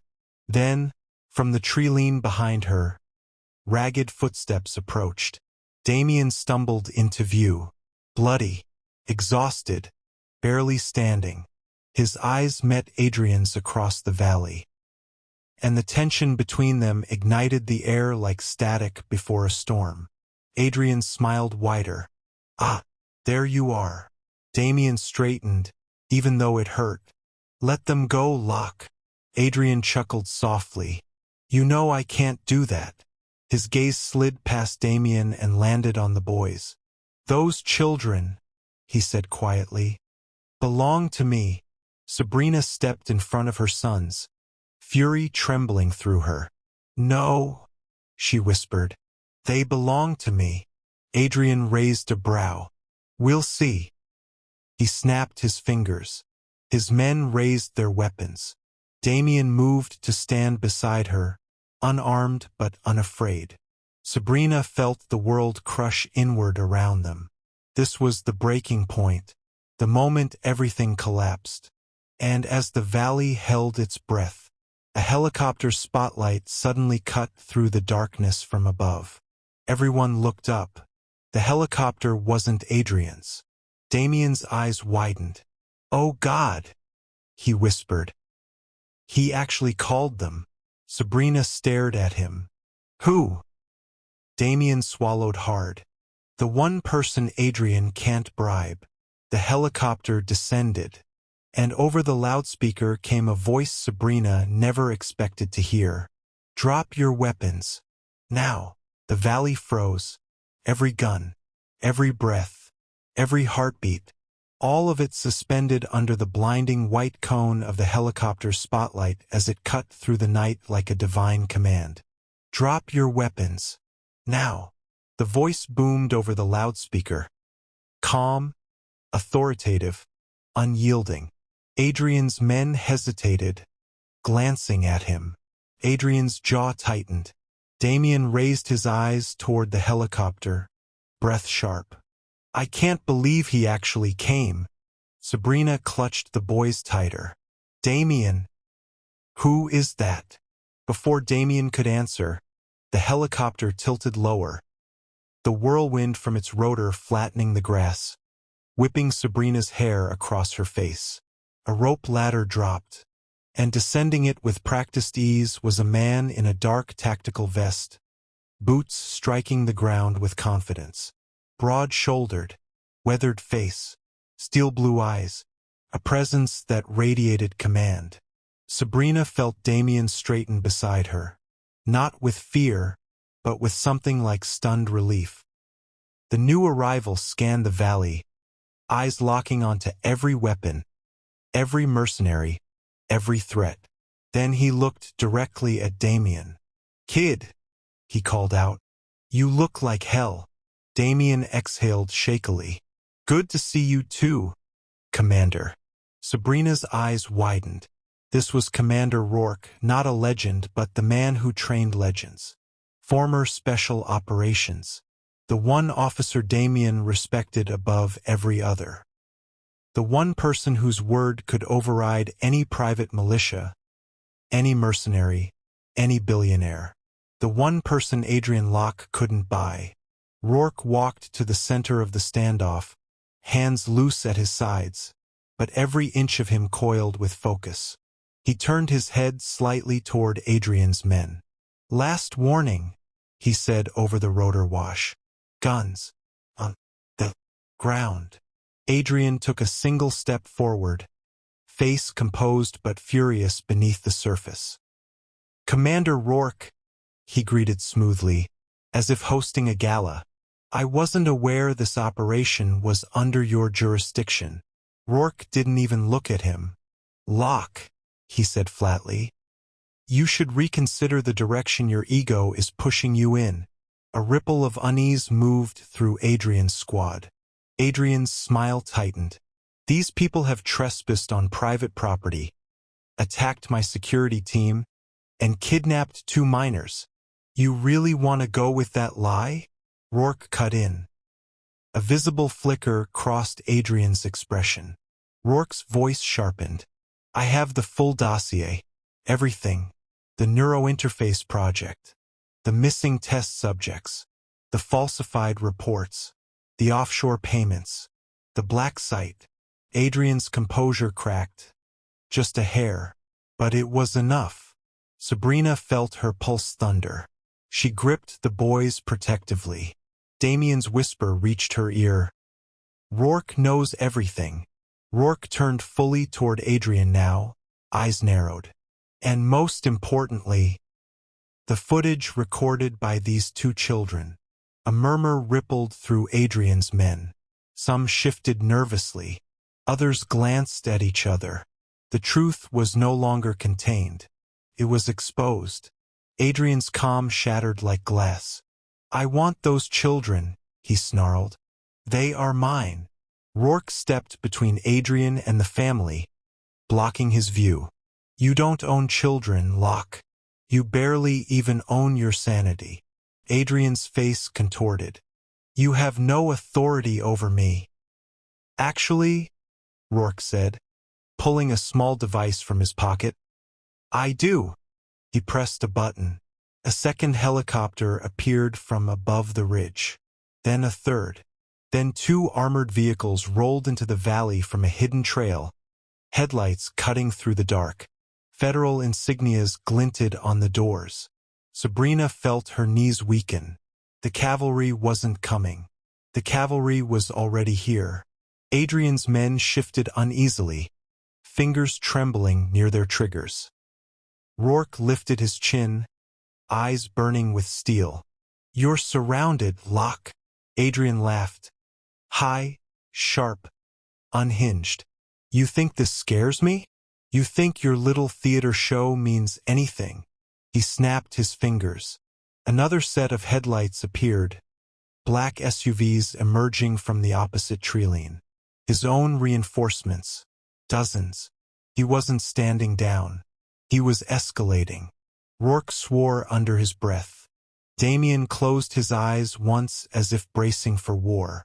Sabrina's heartbeat spiraled. They were trapped between 2 armies.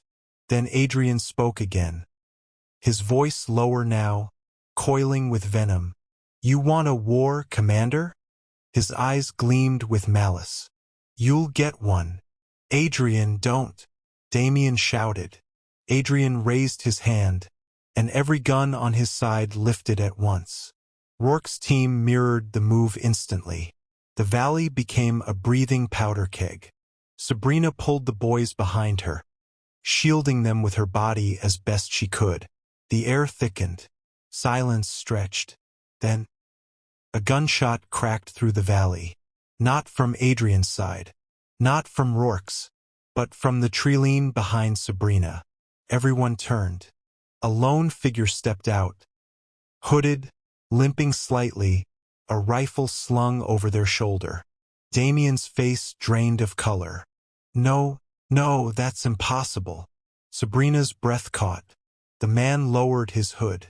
A ragged scar carved across his face. Predator's smirk. His voice was cold and familiar. "Miss me, kid?" Damien staggered. "Ridley," he whispered. Sabrina felt the ground shift. "Who is he?" she asked, terrified. Damien's answer was barely audible. "The man who trained me before Rourke did." Rourke's face hardened. "Damien, I thought he was dead." Damien swallowed. "He was supposed to be." Ridley stepped forward, rifle resting casually on his shoulder, eyes landing on Adrian. "You owe me money," he said calmly. "I want it." Adrian blinked. "I paid you already." Ridley smirked. "No, you paid for the first contract. The second one? The one where I bring you the mother and the kids." His gaze shifted to Sabrina and the boys. "That one wasn't complete." Sabrina's stomach dropped. Damien lifted his gun, stance tense. "Ridley," he warned, "touch them and I'll." Ridley cut him off with a mocking laugh. "Kid, I trained you. You can't take me." Then he raised his voice, addressing the entire valley. "These kids," he said, "are coming with me. The one who pays more gets them." A horrified murmur rippled through the field. Adrian stepped forward. "I'll double whatever you want." Rourke barked, "You're out of your damn mind, Ridley." But Ridley lifted his rifle, and the world went still. Sabrina pushed the boys fully behind her, arms spread wide. Damien stepped directly in front of her. Rourke's hand drifted toward his own weapon. Adrian's men tightened their grips. Rourke's team aimed higher. Every faction in the valley, Adrian's, Rourke's, Ridley, focused on the same target: Sabrina's sons. The children who held the key to the truth. The children who were being fought over like evidence, like currency, like property. A scream built inside Sabrina's chest. Then Ridley inhaled and he fired. The world shattered. Sabrina screamed. Damien lunged. Rourke shouted orders. Adrian stepped back. A flash of light lit the valley, and someone fell. Not a child. Not Damien. Not Sabrina. Adrian Locke dropped to his knees, blood blooming across his chest. Ridley lowered his gun. "You're welcome," he said with a grin. Then he turned the barrel towards Sabrina next, and the valley erupted into gunfire. Gunfire detonated across the valley like thunder splitting the earth. Sabrina dropped flat, pulling the boys beneath her as bullets streaked overhead in streaks of white and orange. Dirt exploded around them. The air vibrated with violence, with screams, with orders barked from every direction. Damien vaulted sideways, grabbing Sabrina's arm as a bullet tore past her shoulder, missing her by inches. "Move!" he shouted, dragging her behind a fallen tree trunk. The boys clung to her, sobbing, shaking, their small hands digging into her clothes. Sabrina curled around them as splinters flew like shrapnel. "Keep your heads down," Damien yelled over the chaos. Rourke's voice thundered through the valley. "Target Ridley. Priority 1. Ridley laughed. A sharp, unhinged bark, and fired again, dropping one of Adrian's mercenaries instantly. He moved with terrifying precision, weaving through the crossfire as if bullets parted for him. "Rourke, your men move slower every year," Ridley taunted, ducking behind an SUV and sending a volley of shots in return. Rourke cursed and signaled his team to flank. Adrian, gasping on the ground, blood soaking his shirt, wheezed something inaudible. Two of his remaining guards dragged him backward toward his vehicle.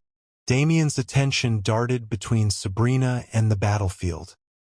He pressed a hand to her shoulder, firm but urgent. "Sabrina, listen to me," he said, voice cracking through the noise. "When I say run, take the boys and head for the ridge. Don't stop. Don't look back." Her breath hitched. "Damien, you run." A bullet slammed into the tree trunk, sending bark and dirt exploding into the air. Sabrina screamed and shielded the boys. Damien returned fire instantly, controlled, precise, calculated, but he was outnumbered and outgunned. Ridley's voice sliced through the chaos again. "Damien, kid, you gonna hide behind that log forever?" Damien clenched his jaw. Sabrina felt his tension, felt the weight of what he wasn't saying. He wasn't hiding. He was choosing where to die. Bullets ripped through the grass. Men shouted. Engines roared. The helicopter circling above dodged a volley of gunfire from Adrian's men. And then, a grenade clinked on the dirt a few feet from them. Sabrina's eyes went wide. "Damien!" He grabbed the boys, one under each arm, and shoved Sabrina with the force of a battering ram. They tumbled down a small slope just as, boom, the explosion ripped through the valley. Heat washed over her back. The shockwave knocked the breath from her lungs. The boys wailed. Sabrina coughed, struggling to see through the dust. "Damien? Damien, where?" He burst through the haze, limping, ears ringing, blood trickling from his temple. "I'm okay," he said hoarsely. "But they're tightening the perimeter. We need to move now." Suddenly, the boys screamed. Sabrina whirled around. Two mercenaries had emerged from behind a boulder, guns raised, advancing toward them. Sabrina froze. Damien lifted his pistol. Click. Empty. Damien's eyes widened in horror. The mercenaries smirked. "You're done," one said coldly. And then, a shadow dropped from the helicopter above. Fast, precise, silent. A figure landed behind the mercenaries, hooking an arm around one neck and smashing the other's weapon aside. Two swift, brutal motions. The mercenaries collapsed, dead. Sabrina stared, breath stolen. A woman stood before them now, lean, fierce, dressed in tactical gear with Rourke's insignia but carrying a presence all her own. Dark braids, sharp eyes, steady hands. "Get up," she said. "All of you." Damien blinked. "Kira?" She nodded once. "We got your distress call. Rourke said you'd be making stupid decisions out here." Damien almost laughed despite everything. "That sounds like him."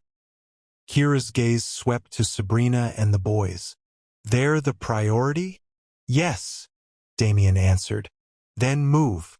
But before they could, Ridley appeared. He stepped from behind a burning SUV, rifle still warm in his hands, eyes locked on the children. Even with chaos raging around him, he walked with calm, terrifying focus. Damien shoved Sabrina and the boys behind him again. Kira raised her gun. "Don't take another step." Ridley smirked. "Come on, Kira. You and I both know you won't shoot first." She tightened her grip. "Try me." Ridley twirled his rifle lazily. "These kids are worth more than any contract any of you ever signed. Adrian wanted them alive. But me." His grin widened. "I don't mind damaged goods." Sabrina's blood turned to ice. The boys clung to her legs. Damien stepped forward. Unarmed, injured, shaking, but defiant. "Ridley," he said quietly. "Stop." Ridley tilted his head. "No." Damien's jaw tightened. "I'm not letting you near them." Ridley lifted his weapon. "Kid," he said softly, "you never learned when to walk away." He pulled the trigger. Bang! The shot tore through the valley. Sabrina's scream choked in her throat. But Damien didn't fall. Ridley did. A hole blossomed in his shoulder, spinning him to the ground with a snarl. Rourke lowered his smoking rifle from across the valley. "Enough," he said. Ridley writhed in the grass, clutching his shoulder, eyes blazing. "You traitor!" Rourke marched toward him, unflinching. "I warned you. You crossed a line you never should have crossed."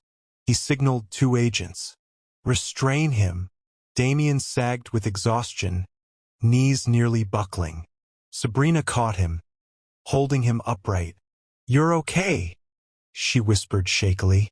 "I'm fine," he breathed, but his shaking hands said otherwise.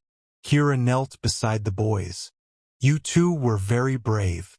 They clung to each other but nodded. Sabrina wiped tears from her cheeks, overwhelmed by relief and terror mixing in her blood. Gunfire died out. Engines quieted. The valley settled into a stunned silence broken only by groans, crackling flames, and the distant hum of Rourke's helicopters. For the first time all night, the danger stopped closing in. It slowed. It breathed. It hesitated. Rourke approached Sabrina, the boys, Damien, and Kira. His expression was carved from stone.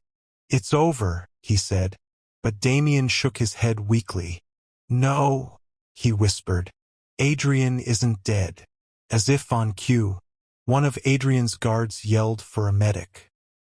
Adrian Locke, pale and trembling, lay on the ground coughing blood but still breathing.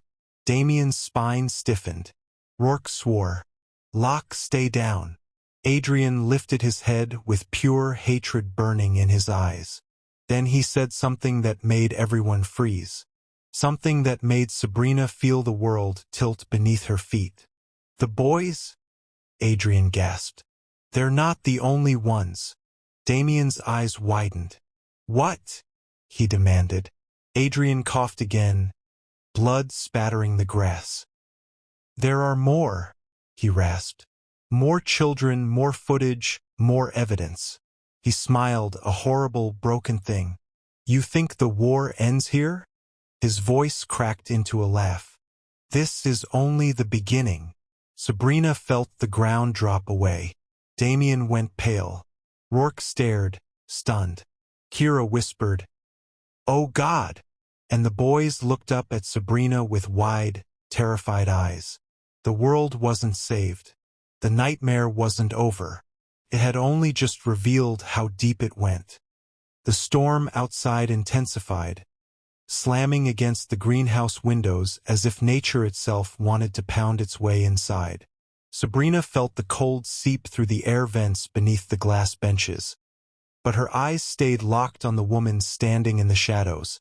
Agent Marlowe. The woman who was supposed to be their protection, their ally, their shield. Now stepping forward with a pistol aimed straight at Sabrina's chest. Damien froze. His fist was still curled from the swing he'd been preparing for Valdez, who now lay unconscious at his feet. But this threat, this betrayal, this wasn't something he could neutralize in one strike. "Drop the gun," Marlowe ordered, her tone cool, measured, and completely devoid of remorse. A second figure shifted behind her. Shaw, also armed, also aiming at Damien. Sabrina swallowed, her pulse pounding so hard it hurt. She shifted slightly, instinctively shielding the twins with her body. Marlowe noticed. "Step aside, Sabrina," she said calmly. "I don't need to hurt the boys. You and Damien, however, that's non-negotiable." Damien's jaw clenched hard enough to crack a tooth. "You work for Locke." Marlowe smirked. Work for? Sweetheart, Locke works for the people who sign my checks. The implication landed like a punch. This was bigger. Bigger than Locke. Bigger than Adrian's private empire. Bigger than the stolen files. Sabrina felt the twins cling to her legs, trembling. She smoothed their hair with shaking hands, never looking away from Marlowe's weapon. What do you want? Sabrina asked. Marlowe laughed softly.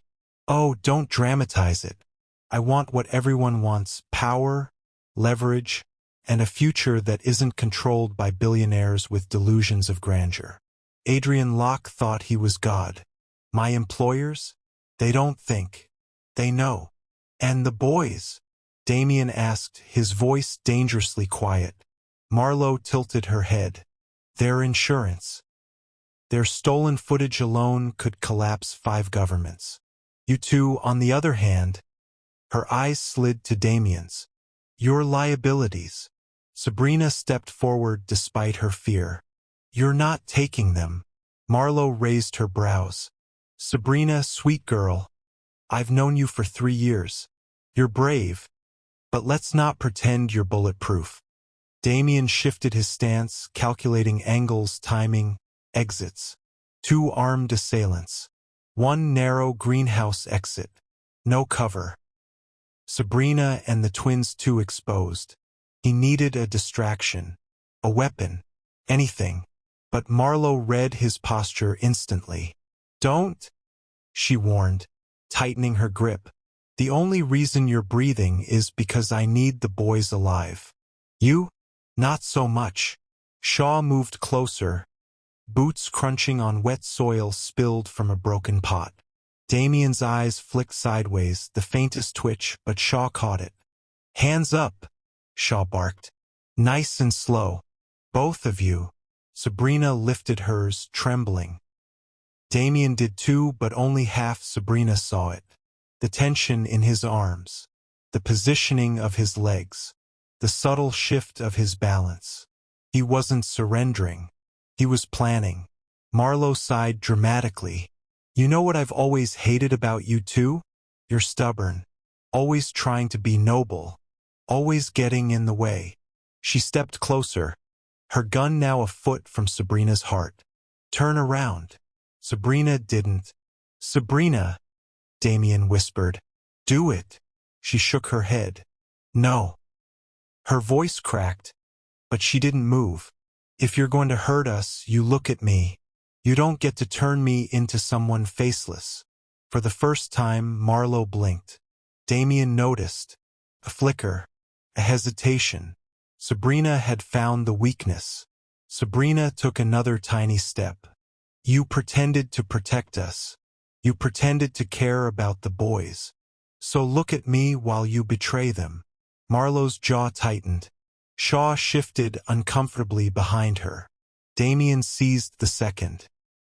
In one explosive motion he lunged sideways, not at Marlowe, but toward the hanging rack of metal gardening tools. His fingers closed around the handle of a steel trowel, light, sharp, throwable. Shaw raised his gun. Damien flung the tool with perfect accuracy. It struck Shaw's wrist with a wet, sickening impact. Ack! Shaw screamed, his gun clattering to the floor. Marlowe fired, but Sabrina was already moving. With instinct born of terror and love, she grabbed a heavy glass terrarium from the nearest bench and swung it with all her strength. It smashed into Marlowe's arm. The gunshot fired into the ceiling in a spray of shattered glass. Marlowe stumbled, cursing, trying to regain her aim. Damien dove for Shaw's fallen gun. Marlowe kicked it away and slammed her boot into Damien's ribs, driving him into the floor. She raised her own weapon again, finger tightening. Sabrina threw herself toward Damien. No! Damien shouted, rolling to cover her with his body. Marlowe fired again, but a shape burst through the side door in a blur of Navy tactical gear.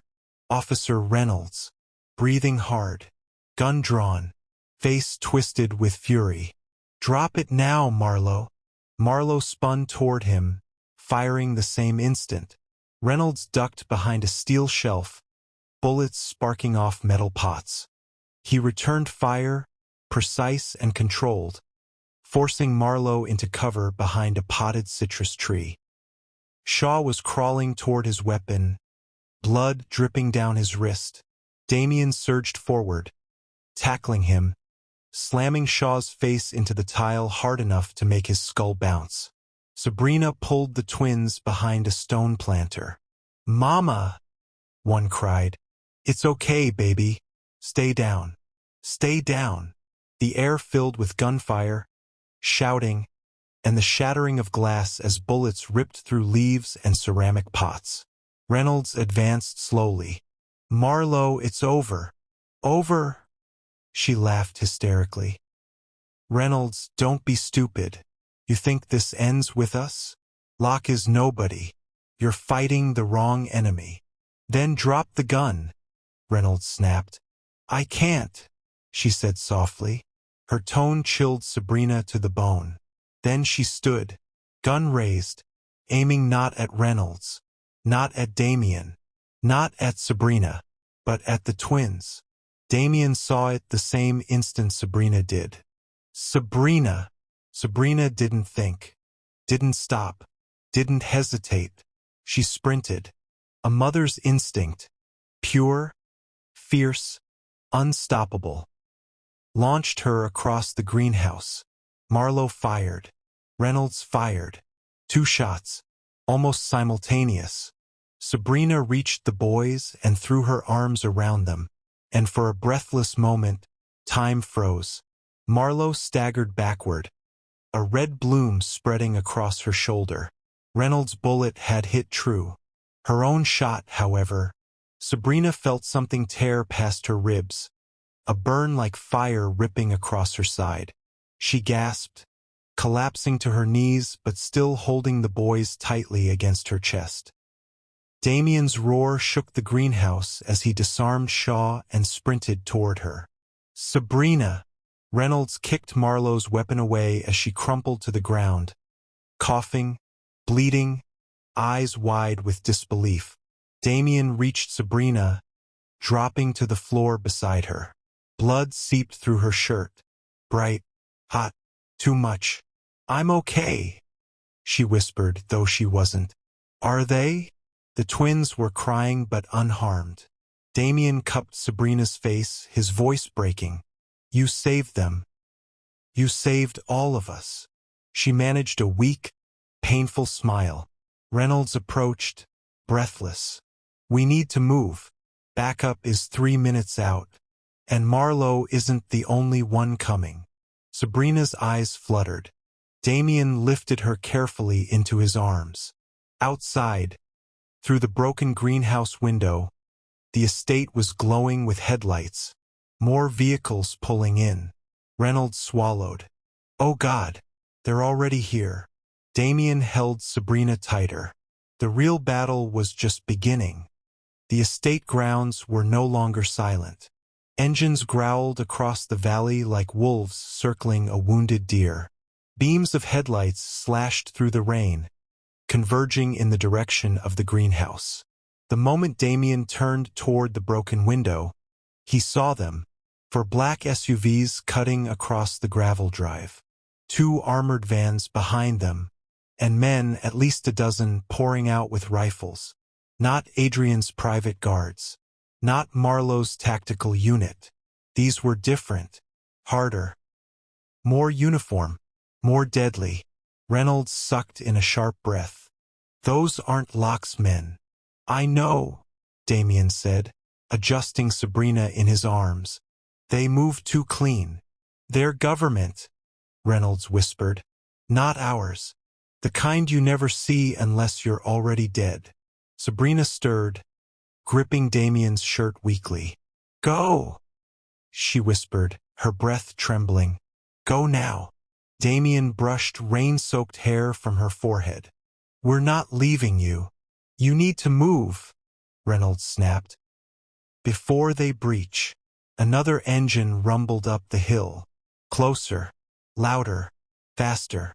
Sabrina blinked groggily. Damien, the boys. They were pressed against her injured side, clinging to her jacket with shaking hands. They didn't understand the danger, but they understood fear and Sabrina's pain. Damien bent down and kissed each twin's head before setting them on their feet beside her. "Listen to me," he said, his voice firm but warm. "Hold Mommy. Don't let go." They nodded through tears. Reynolds checked the magazine of his pistol, swallowed, then raised his eyes to Damien. "We need an exit that doesn't put us in direct line of fire." "There's one," Damien said. "The maintenance tunnel beneath the east greenhouse. Leads to the generator shed on the lower slope." Reynolds blinked. "You know the layout? I memorized it before we arrived." Reynolds exhaled. "Of course you did." A bullet smashed through the greenhouse glass, shattering a pot behind them. The twins screamed. Damien crouched low, instantly shielding Sabrina and the boys with his body. Reynolds swore and returned fire blindly through the shattered window. "Move!" They ran. Not upright, but half-crouched, ducking behind planters, overturned benches, and shelves dripping with soil. Rain hammered the broken windows, mixing with the metallic scent of blood. Sabrina gritted her teeth, one arm around Damien's neck, the other around the twins. "Keep breathing," Damien whispered to her. "Stay awake." She nodded, but he could feel her going lighter in his arms. Too light. Another spray of bullets tore through the far glass wall. Leaves exploded into shreds. The intruders were advancing. Shadows moved outside. 6 men taking positions. 2 flanking. 1 lifting a launcher. Reynolds froze. "Damien, move!" Damien sprinted. The explosion hit the greenhouse like a punch from God. Glass erupted. Metal beams groaned. The shockwave lifted Damien off the ground, hurling him forward. He curled around Sabrina and the twins. They slammed into the tile floor. Wind roared. Dust billowed. The world rang. Sabrina's cry was faint beneath the roar. The greenhouse roof collapsed in a cascade of twisted metal and glass where they'd been seconds before. Reynolds crawled across the floor toward them, coughing violently. "Tunnel beneath the irrigation tanks," he gasped, pointing. Damien struggled to his feet, lifting Sabrina again. "Go! Go!" Reynolds led the way, shoving aside a fallen metal grate and revealing a dark rectangular hatch half covered in soil. Damien kicked it open. The smell of damp earth and rust drifted upward. "Down!" Reynolds ordered. The twins were lowered first. Reynolds climbed in next, landing in knee-deep water. Sabrina went last, Damien descending with her in his arms. The tunnel was narrow, lit only by flickering orange maintenance bulbs. Water dripped steadily from overhead pipes. Above them, men were shouting. Boots thundered across broken glass. Then, they went below. Flush them out. Seal the perimeter. The tunnel vibrated as someone dropped down from the hatch.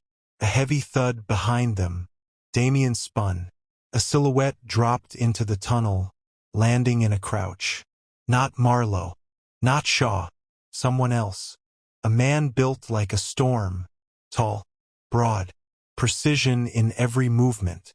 Cold eyes that assessed the darkness as if he owned it. Damien knew before the man even lifted his weapon. This was no mercenary. No corporate soldier. No freelancer. This was one of them. One of the real ones. "Run," Damien said quietly. Reynolds didn't question it. They sprinted through the knee-deep water, splashing, slipping, but never stopping. The twins cried, terrified. Sabrina clung to Damien's neck, breath getting weaker. Behind them, the man in the tunnel followed at a walking pace. Slow, steady, confident. Predator. Knowing they couldn't outrun him, Reynolds threw a glance over his shoulder and froze. He's fast. The man didn't run. He glided, closing distance with horrifying ease. Damien stopped running. Reynolds, take them. Reynolds grabbed the twins and kept moving. Sabrina shook her head. Damien, no. Damien set her down gently against the tunnel wall and turned to face the approaching figure. The man stepped into the flickering light. Rainwater dripped from his coat. Damien Cole, he said in a low, clinical voice. You've been a problem for a long time. Damien squared his stance. And you are. Someone who fixes problems. He raised his silenced pistol. Damien lunged. The tunnel exploded into a violent blur. Water splashing, fists crashing, metal ringing as Damien slammed the man into a pipe. The man countered with brutal precision, striking Damien's ribs, throat, and jaw in rapid succession. Damien staggered, but only for a second. He swung again, landing a crushing blow that made the man reel. But the man recovered instantly, catching Damien's arm, twisting, and slamming him into the wall hard enough to crack concrete. Sabrina screamed. The man lifted his gun. A single gunshot echoed through the tunnel. Not from the hitman. From Reynolds. The bullet hit the man in the shoulder. He grunted, stumbling back. Damien didn't waste it. He charged, tackled the man, and forced him under the rushing water, slamming his head into the submerged steel grating. The man didn't drown. He didn't panic. He didn't scream. He simply stopped resisting. And in a low, chilling whisper, he said, "You have no idea what's coming next." Damien's blood ran cold. Reynolds shouted, "We have to go." The man beneath Damien slipped into unconsciousness. Damien didn't trust it, but he didn't have time to check. He sprinted back to Sabrina, scooping her into his arms again. Her eyes fluttered, her skin pale. She was fading. "Stay with me, Sabrina," he whispered, voice cracking. The tunnel curved sharply, leading to the generator shed's exit ladder. Reynolds climbed first with the twins. Damien followed with Sabrina. Voices roared behind them. Flashlights, footsteps splashing. They were close. Reynolds shoved the hatch above him, forcing it open. Cold mountain air rushed in. "Up!" he yelled. He dragged the twins out onto the muddy slope. Damien followed, just as a burst of bullets tore through the tunnel behind them. Damien dove out with Sabrina, rolling onto the grass. Reynolds slammed the hatch shut. Silence except for the storm. Sabrina's eyes fluttered open. Her hand lifted weakly toward Damien's cheek. "You promised," she whispered.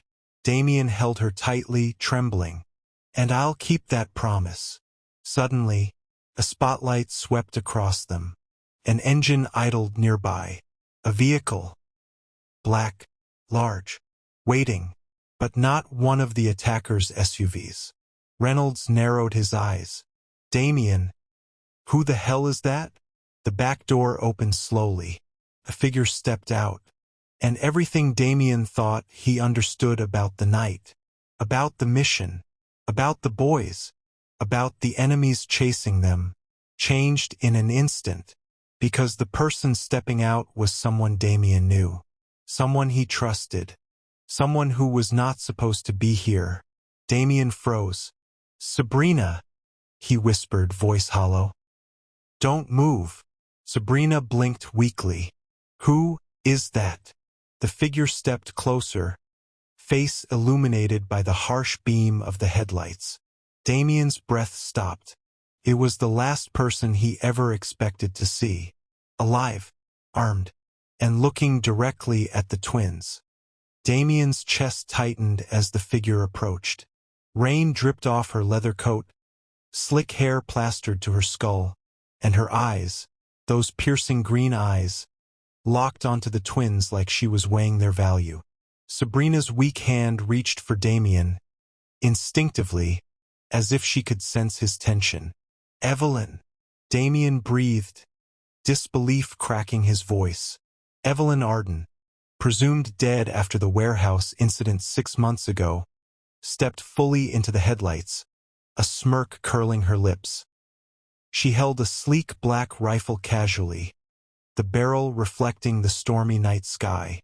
"Hello, Damien," she said, voice soft, almost mocking. "Miss me?" Reynolds hissed under his breath. "That can't be. She was dead." Damien finished for him, his hands trembling around Sabrina. "I thought you were."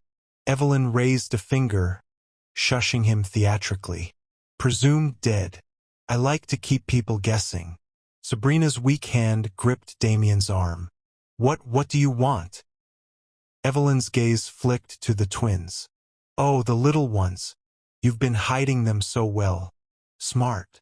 Her smirk returned, chilling in the dim light.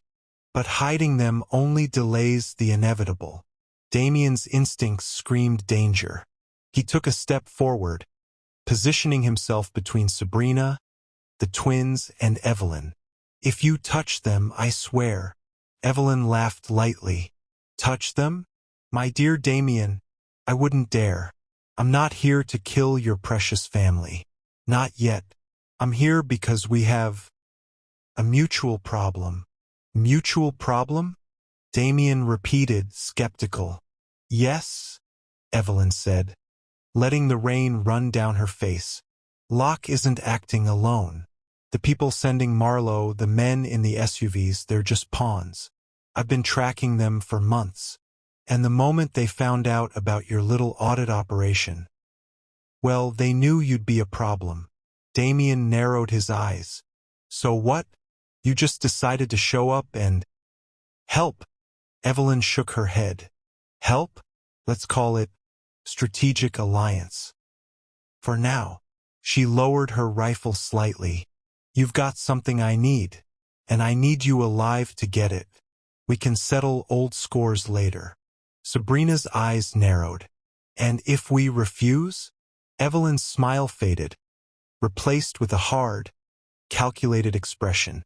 "Then I leave and Marlowe's team will catch up. And you know how that ends." Reynolds muttered under his breath. "She's bluffing, right?" Damien didn't answer. He knew better. Evelyn Arden was not a person who bluffed. Not with guns, not with strategy, not with lives. He glanced at Sabrina and the twins. She was weak but still aware. The twins clung to him, tears streaking their faces. He exhaled slowly, decision hardening in his chest. "Fine," Damien said. "Alliance. Temporary. But the moment you threaten them, you won't get the chance," Evelyn interrupted, raising her rifle just enough to punctuate her point. The rain hammered harder. The SUVs and armored vans circled the greenhouse perimeter, engines idling, lights cutting across the slopes. Damien realized they were trapped. Either they move with Evelyn or the storm of attackers would descend. "Move," Evelyn commanded, gesturing to the black vehicle waiting nearby. Damien hesitated. Then, carefully, he lifted Sabrina in his arms, motioning for the twins to follow Reynolds. The vehicle's rear door opened silently. Evelyn climbed in first, scanning the dark horizon for signs of movement. Damien lowered Sabrina into the seat and buckled her in. The twins scrambled beside her, shivering but unharmed. Damien got in last, sliding into the driver's seat. Reynolds took the front passenger seat, already dialing on a secure channel. Evelyn slumped into the middle row, eyes scanning the twins like calculating chess pieces. "We move fast or we die faster. And trust me, they'll be coming after you again. Faster. Smarter." Damien's jaw clenched. "Who are they really?" Evelyn gave a sardonic shrug. "People with too much money, too much power, and no conscience. The kind that see children as leverage and believe no one can touch them. Until now." The vehicle lurched forward, tires spitting mud and rainwater. Behind them, the storm and the estate vanished into darkness. But Damien knew they hadn't seen the last of Marlowe or Locke's network. As the car sped along the narrow, rain-slicked road, Sabrina rested her head against Damien's chest, breathing shallowly. "Damien," she whispered, voice frail. We can survive this?" Damien tightened his grip on her, glancing at the twins with grim determination. "We will," he promised. "No matter what comes next, we survive. And we fight back, harder than anyone expects." Evelyn's eyes flicked forward, her expression unreadable. "Good, because trust me, the night is far from over." And for the first time that night, Damien realized they weren't just running for their lives. They were entering the eye of a storm bigger than anything they had ever imagined. The black SUV disappeared into the stormy night, carrying the fractured family and their unexpected ally, while behind them, headlights cut through the rain like knives, signaling the beginning of a relentless pursuit. And somewhere deep in the shadows, Marlowe's voice muttered, calm and deadly, "They think they can escape. Let's see how long they last." The rain hammered relentlessly, turning the narrow mountain roads into slick rivers of mud. The black SUV cut through the storm, its engine growl blending with the rhythmic drumming of water on the roof. Inside, Damien's knuckles whitened as he gripped the steering wheel, eyes scanning every shadow along the treeline. Sabrina leaned against him, still pale but conscious, her small fingers twitching weakly. The twins huddled beside her, clinging to Reynolds, who muttered soft reassurances that barely disguised his own tension. Evelyn sat across from them, her rifle resting casually against her knees, eyes hidden behind the reflective lenses of her tactical shades. She hadn't spoken much since they left the greenhouse, but Damien could feel her mind working, calculating every possibility, every danger, every way this night could end in blood. "Where are you taking us?" Damien finally asked, voice tight. Evelyn didn't look at him. "Safe isn't a place," she said calmly. "Safe is when the hunters think they're chasing prey, but the prey knows the terrain better than they do." Reynolds scoffed under his breath. "We're not prey anymore. We're moving targets in a storm." "Exactly," Evelyn replied, finally meeting his gaze. "And there's a difference." The SUV rounded a bend, tires spraying mud into the dense foliage. Damien's heart skipped a beat as he noticed a faint glow ahead. Red and blue flashes reflected off wet trees. "Traps?" Evelyn murmured, her hand tightening on the rifle. "They know we're coming. They've set up a perimeter downriver. Nothing direct yet, but if we hit it, they'll force us into a kill zone." Damien's stomach knotted. "How do we get past it?" Evelyn's smirk returned. "By taking the path they least expect. Follow my lead. And Damien, no heroics. Not tonight." The SUV slowed, water spraying over the front grille as they approached a narrow bridge spanning a swollen creek. Lights danced across the surface, shadows shifting unnaturally. Damien noticed the first signs of danger. Tripwires glinting in the headlights. Small explosives carefully placed, ready to funnel them toward the kill zone. "Now," Evelyn commanded. Damien maneuvered the vehicle with surgical precision.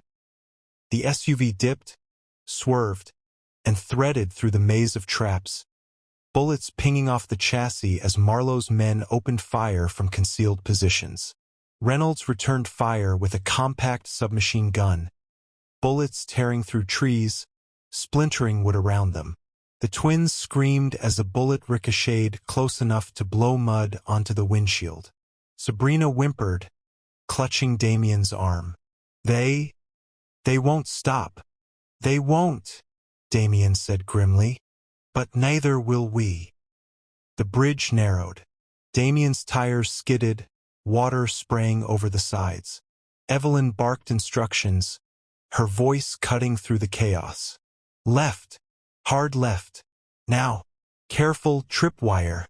They followed her commands, narrowly avoiding the first explosives. Damien felt the shockwave of one detonating behind them, the vehicle rocking violently but holding together. Once across, the SUV ducked into a hidden side path Evelyn had scouted. The sounds of pursuit faded slightly, but Damien knew it was only temporary. "Why are you helping us?" Damien finally demanded, his voice tight with frustration. "After everything, you were supposed to be gone, dead, or worse." Evelyn leaned back, eyes glinting. "I have my reasons. Let's call it professional curiosity and personal vendetta. Locke's network destroyed my team 6 months ago. I've been tracking him, watching, waiting. You stumbled into the same fire I've been trying to contain. Consider it fate." Reynolds muttered, "Professional curiosity? Personal vendetta? Sounds like a double dose of trouble." Evelyn didn't answer. She simply checked the rifle, sliding the safety off and back on with deliberate calm. The SUV entered a narrow canyon. Damien slowed, the wheels crunching over rocks and mud. Above them, flashes of lightning illuminated the steep cliffs, and he realized something terrifying. The canyon walls weren't natural. Every 50 feet, automated turrets were embedded in the stone, their sensors glowing faintly in the stormy darkness. "They've been expecting someone with firepower," Evelyn said softly. "They thought they'd catch you off guard. They're wrong." Damien exhaled, tension coiling in his chest. "How do we get past this?" Evelyn's grin was deadly. "We don't. We bait them." She reached into a compartment under her seat, pulling out a small device. Lights blinked across the dashboard. "These sensors," she said. "We can hack them temporarily, long enough to make it through, but short enough that they won't know it was deliberate." Damien's heart pounded as she worked, fingers flying across the device. In seconds, the sensors blinked off one by one. "Go!" she commanded. Damien hit the accelerator. The SUV roared through the canyon, dodging mudslides and shattered rock, the turrets silent. Bullets ricocheted harmlessly off the canyon walls. Reynolds laughed, disbelief and adrenaline mixing. "I can't believe that worked." Sabrina smiled weakly, eyes wide. "You did it." Damien didn't answer. His eyes were on the road, the storm, the canyon. Somewhere ahead, safety awaited. But he knew this was only the beginning. As the SUV cleared the canyon, Evelyn spoke softly. "You're good. Better than I expected. But the real fight, the real battle, is coming. Locke isn't just a man. He's a system.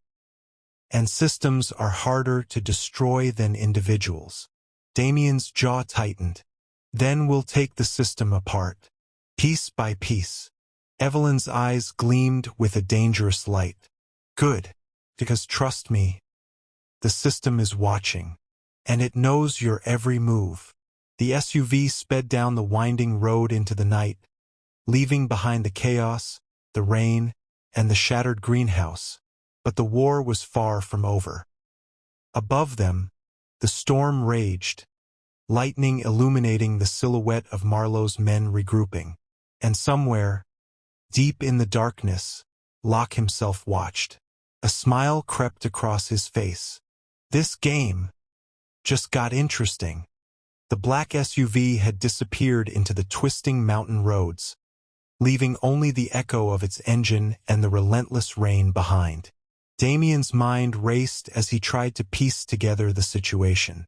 Evelyn's sudden appearance, her skill and knowledge, and the deadly precision of Marlowe's team all pointed to one fact. They were up against something far bigger than a simple criminal network. Sabrina rested her head against Damien's shoulder, trembling but awake. The twins were quiet now, exhausted from the adrenaline and fear. Damien glanced at Evelyn, who sat silently, her tactical gaze scanning the darkness outside. "We need a plan," Damien said, finally breaking the tense silence.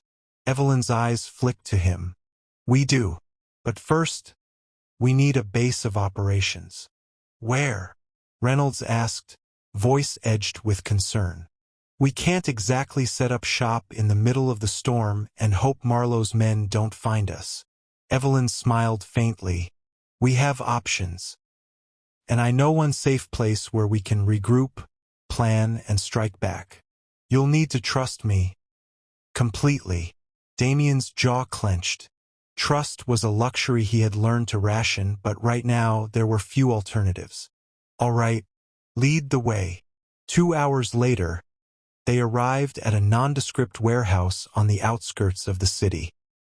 The building looked abandoned from the outside, but inside, it had been retrofitted with advanced surveillance, communications equipment, and secure sleeping quarters. Evelyn moved with precision, showing Damien, Sabrina, and Reynolds the layout.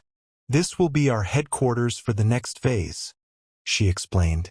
"We'll monitor Marlowe's network, track his movements, and prepare our counterattack. The twins will be safe here, and Sabrina," her gaze softened, "you'll have time to recover." Sabrina nodded weakly, grateful but still wary.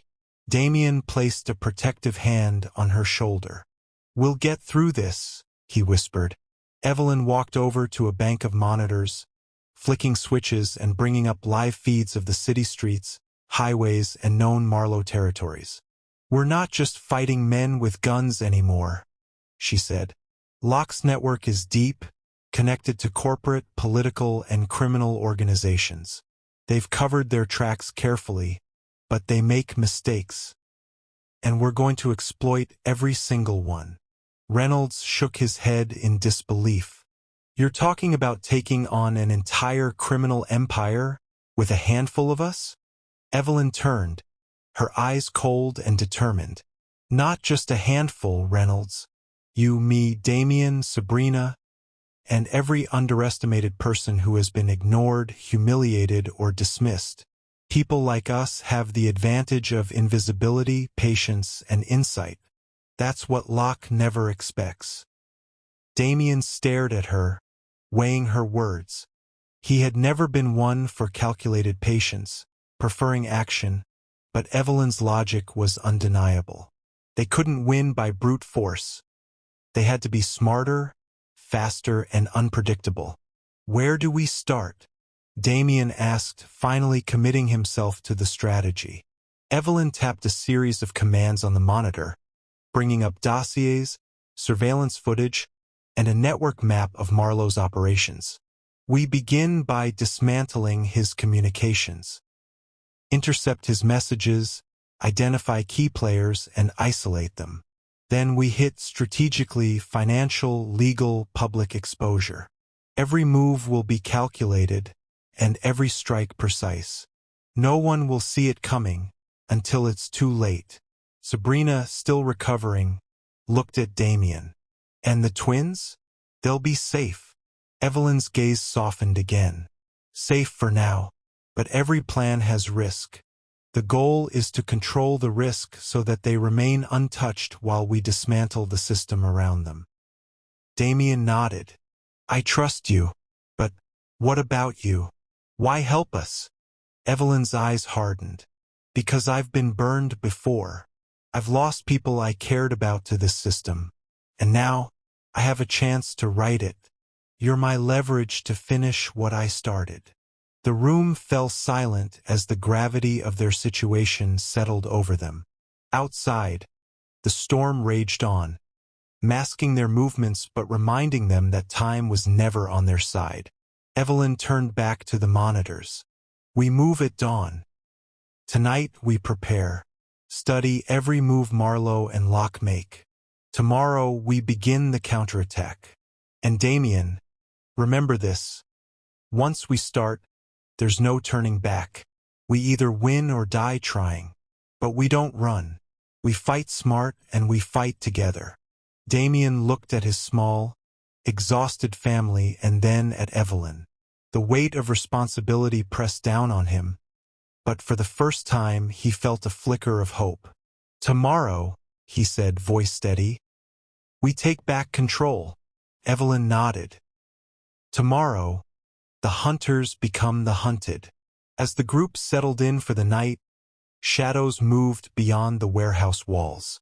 Surveillance cameras captured fleeting figures, lock scouts, testing boundaries, probing for weaknesses. But inside, Damien, Sabrina, the twins, Reynolds, and Evelyn prepared. Tomorrow, the battle for survival and vengeance would begin in earnest. The war wasn't over. In fact, it was just beginning.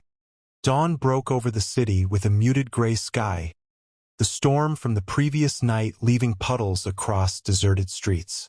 Inside the hidden warehouse, Damien, Sabrina, the twins, Reynolds, and Evelyn were already in motion. The air was tense with anticipation, every heartbeat echoing the weight of the plan that had been meticulously laid out the night before. Evelyn stood before a large digital map projected on the wall, red and blue dots indicating known locations of Locke's operatives, safe houses, and surveillance points. Damien and Reynolds leaned in, studying every movement, every weak point.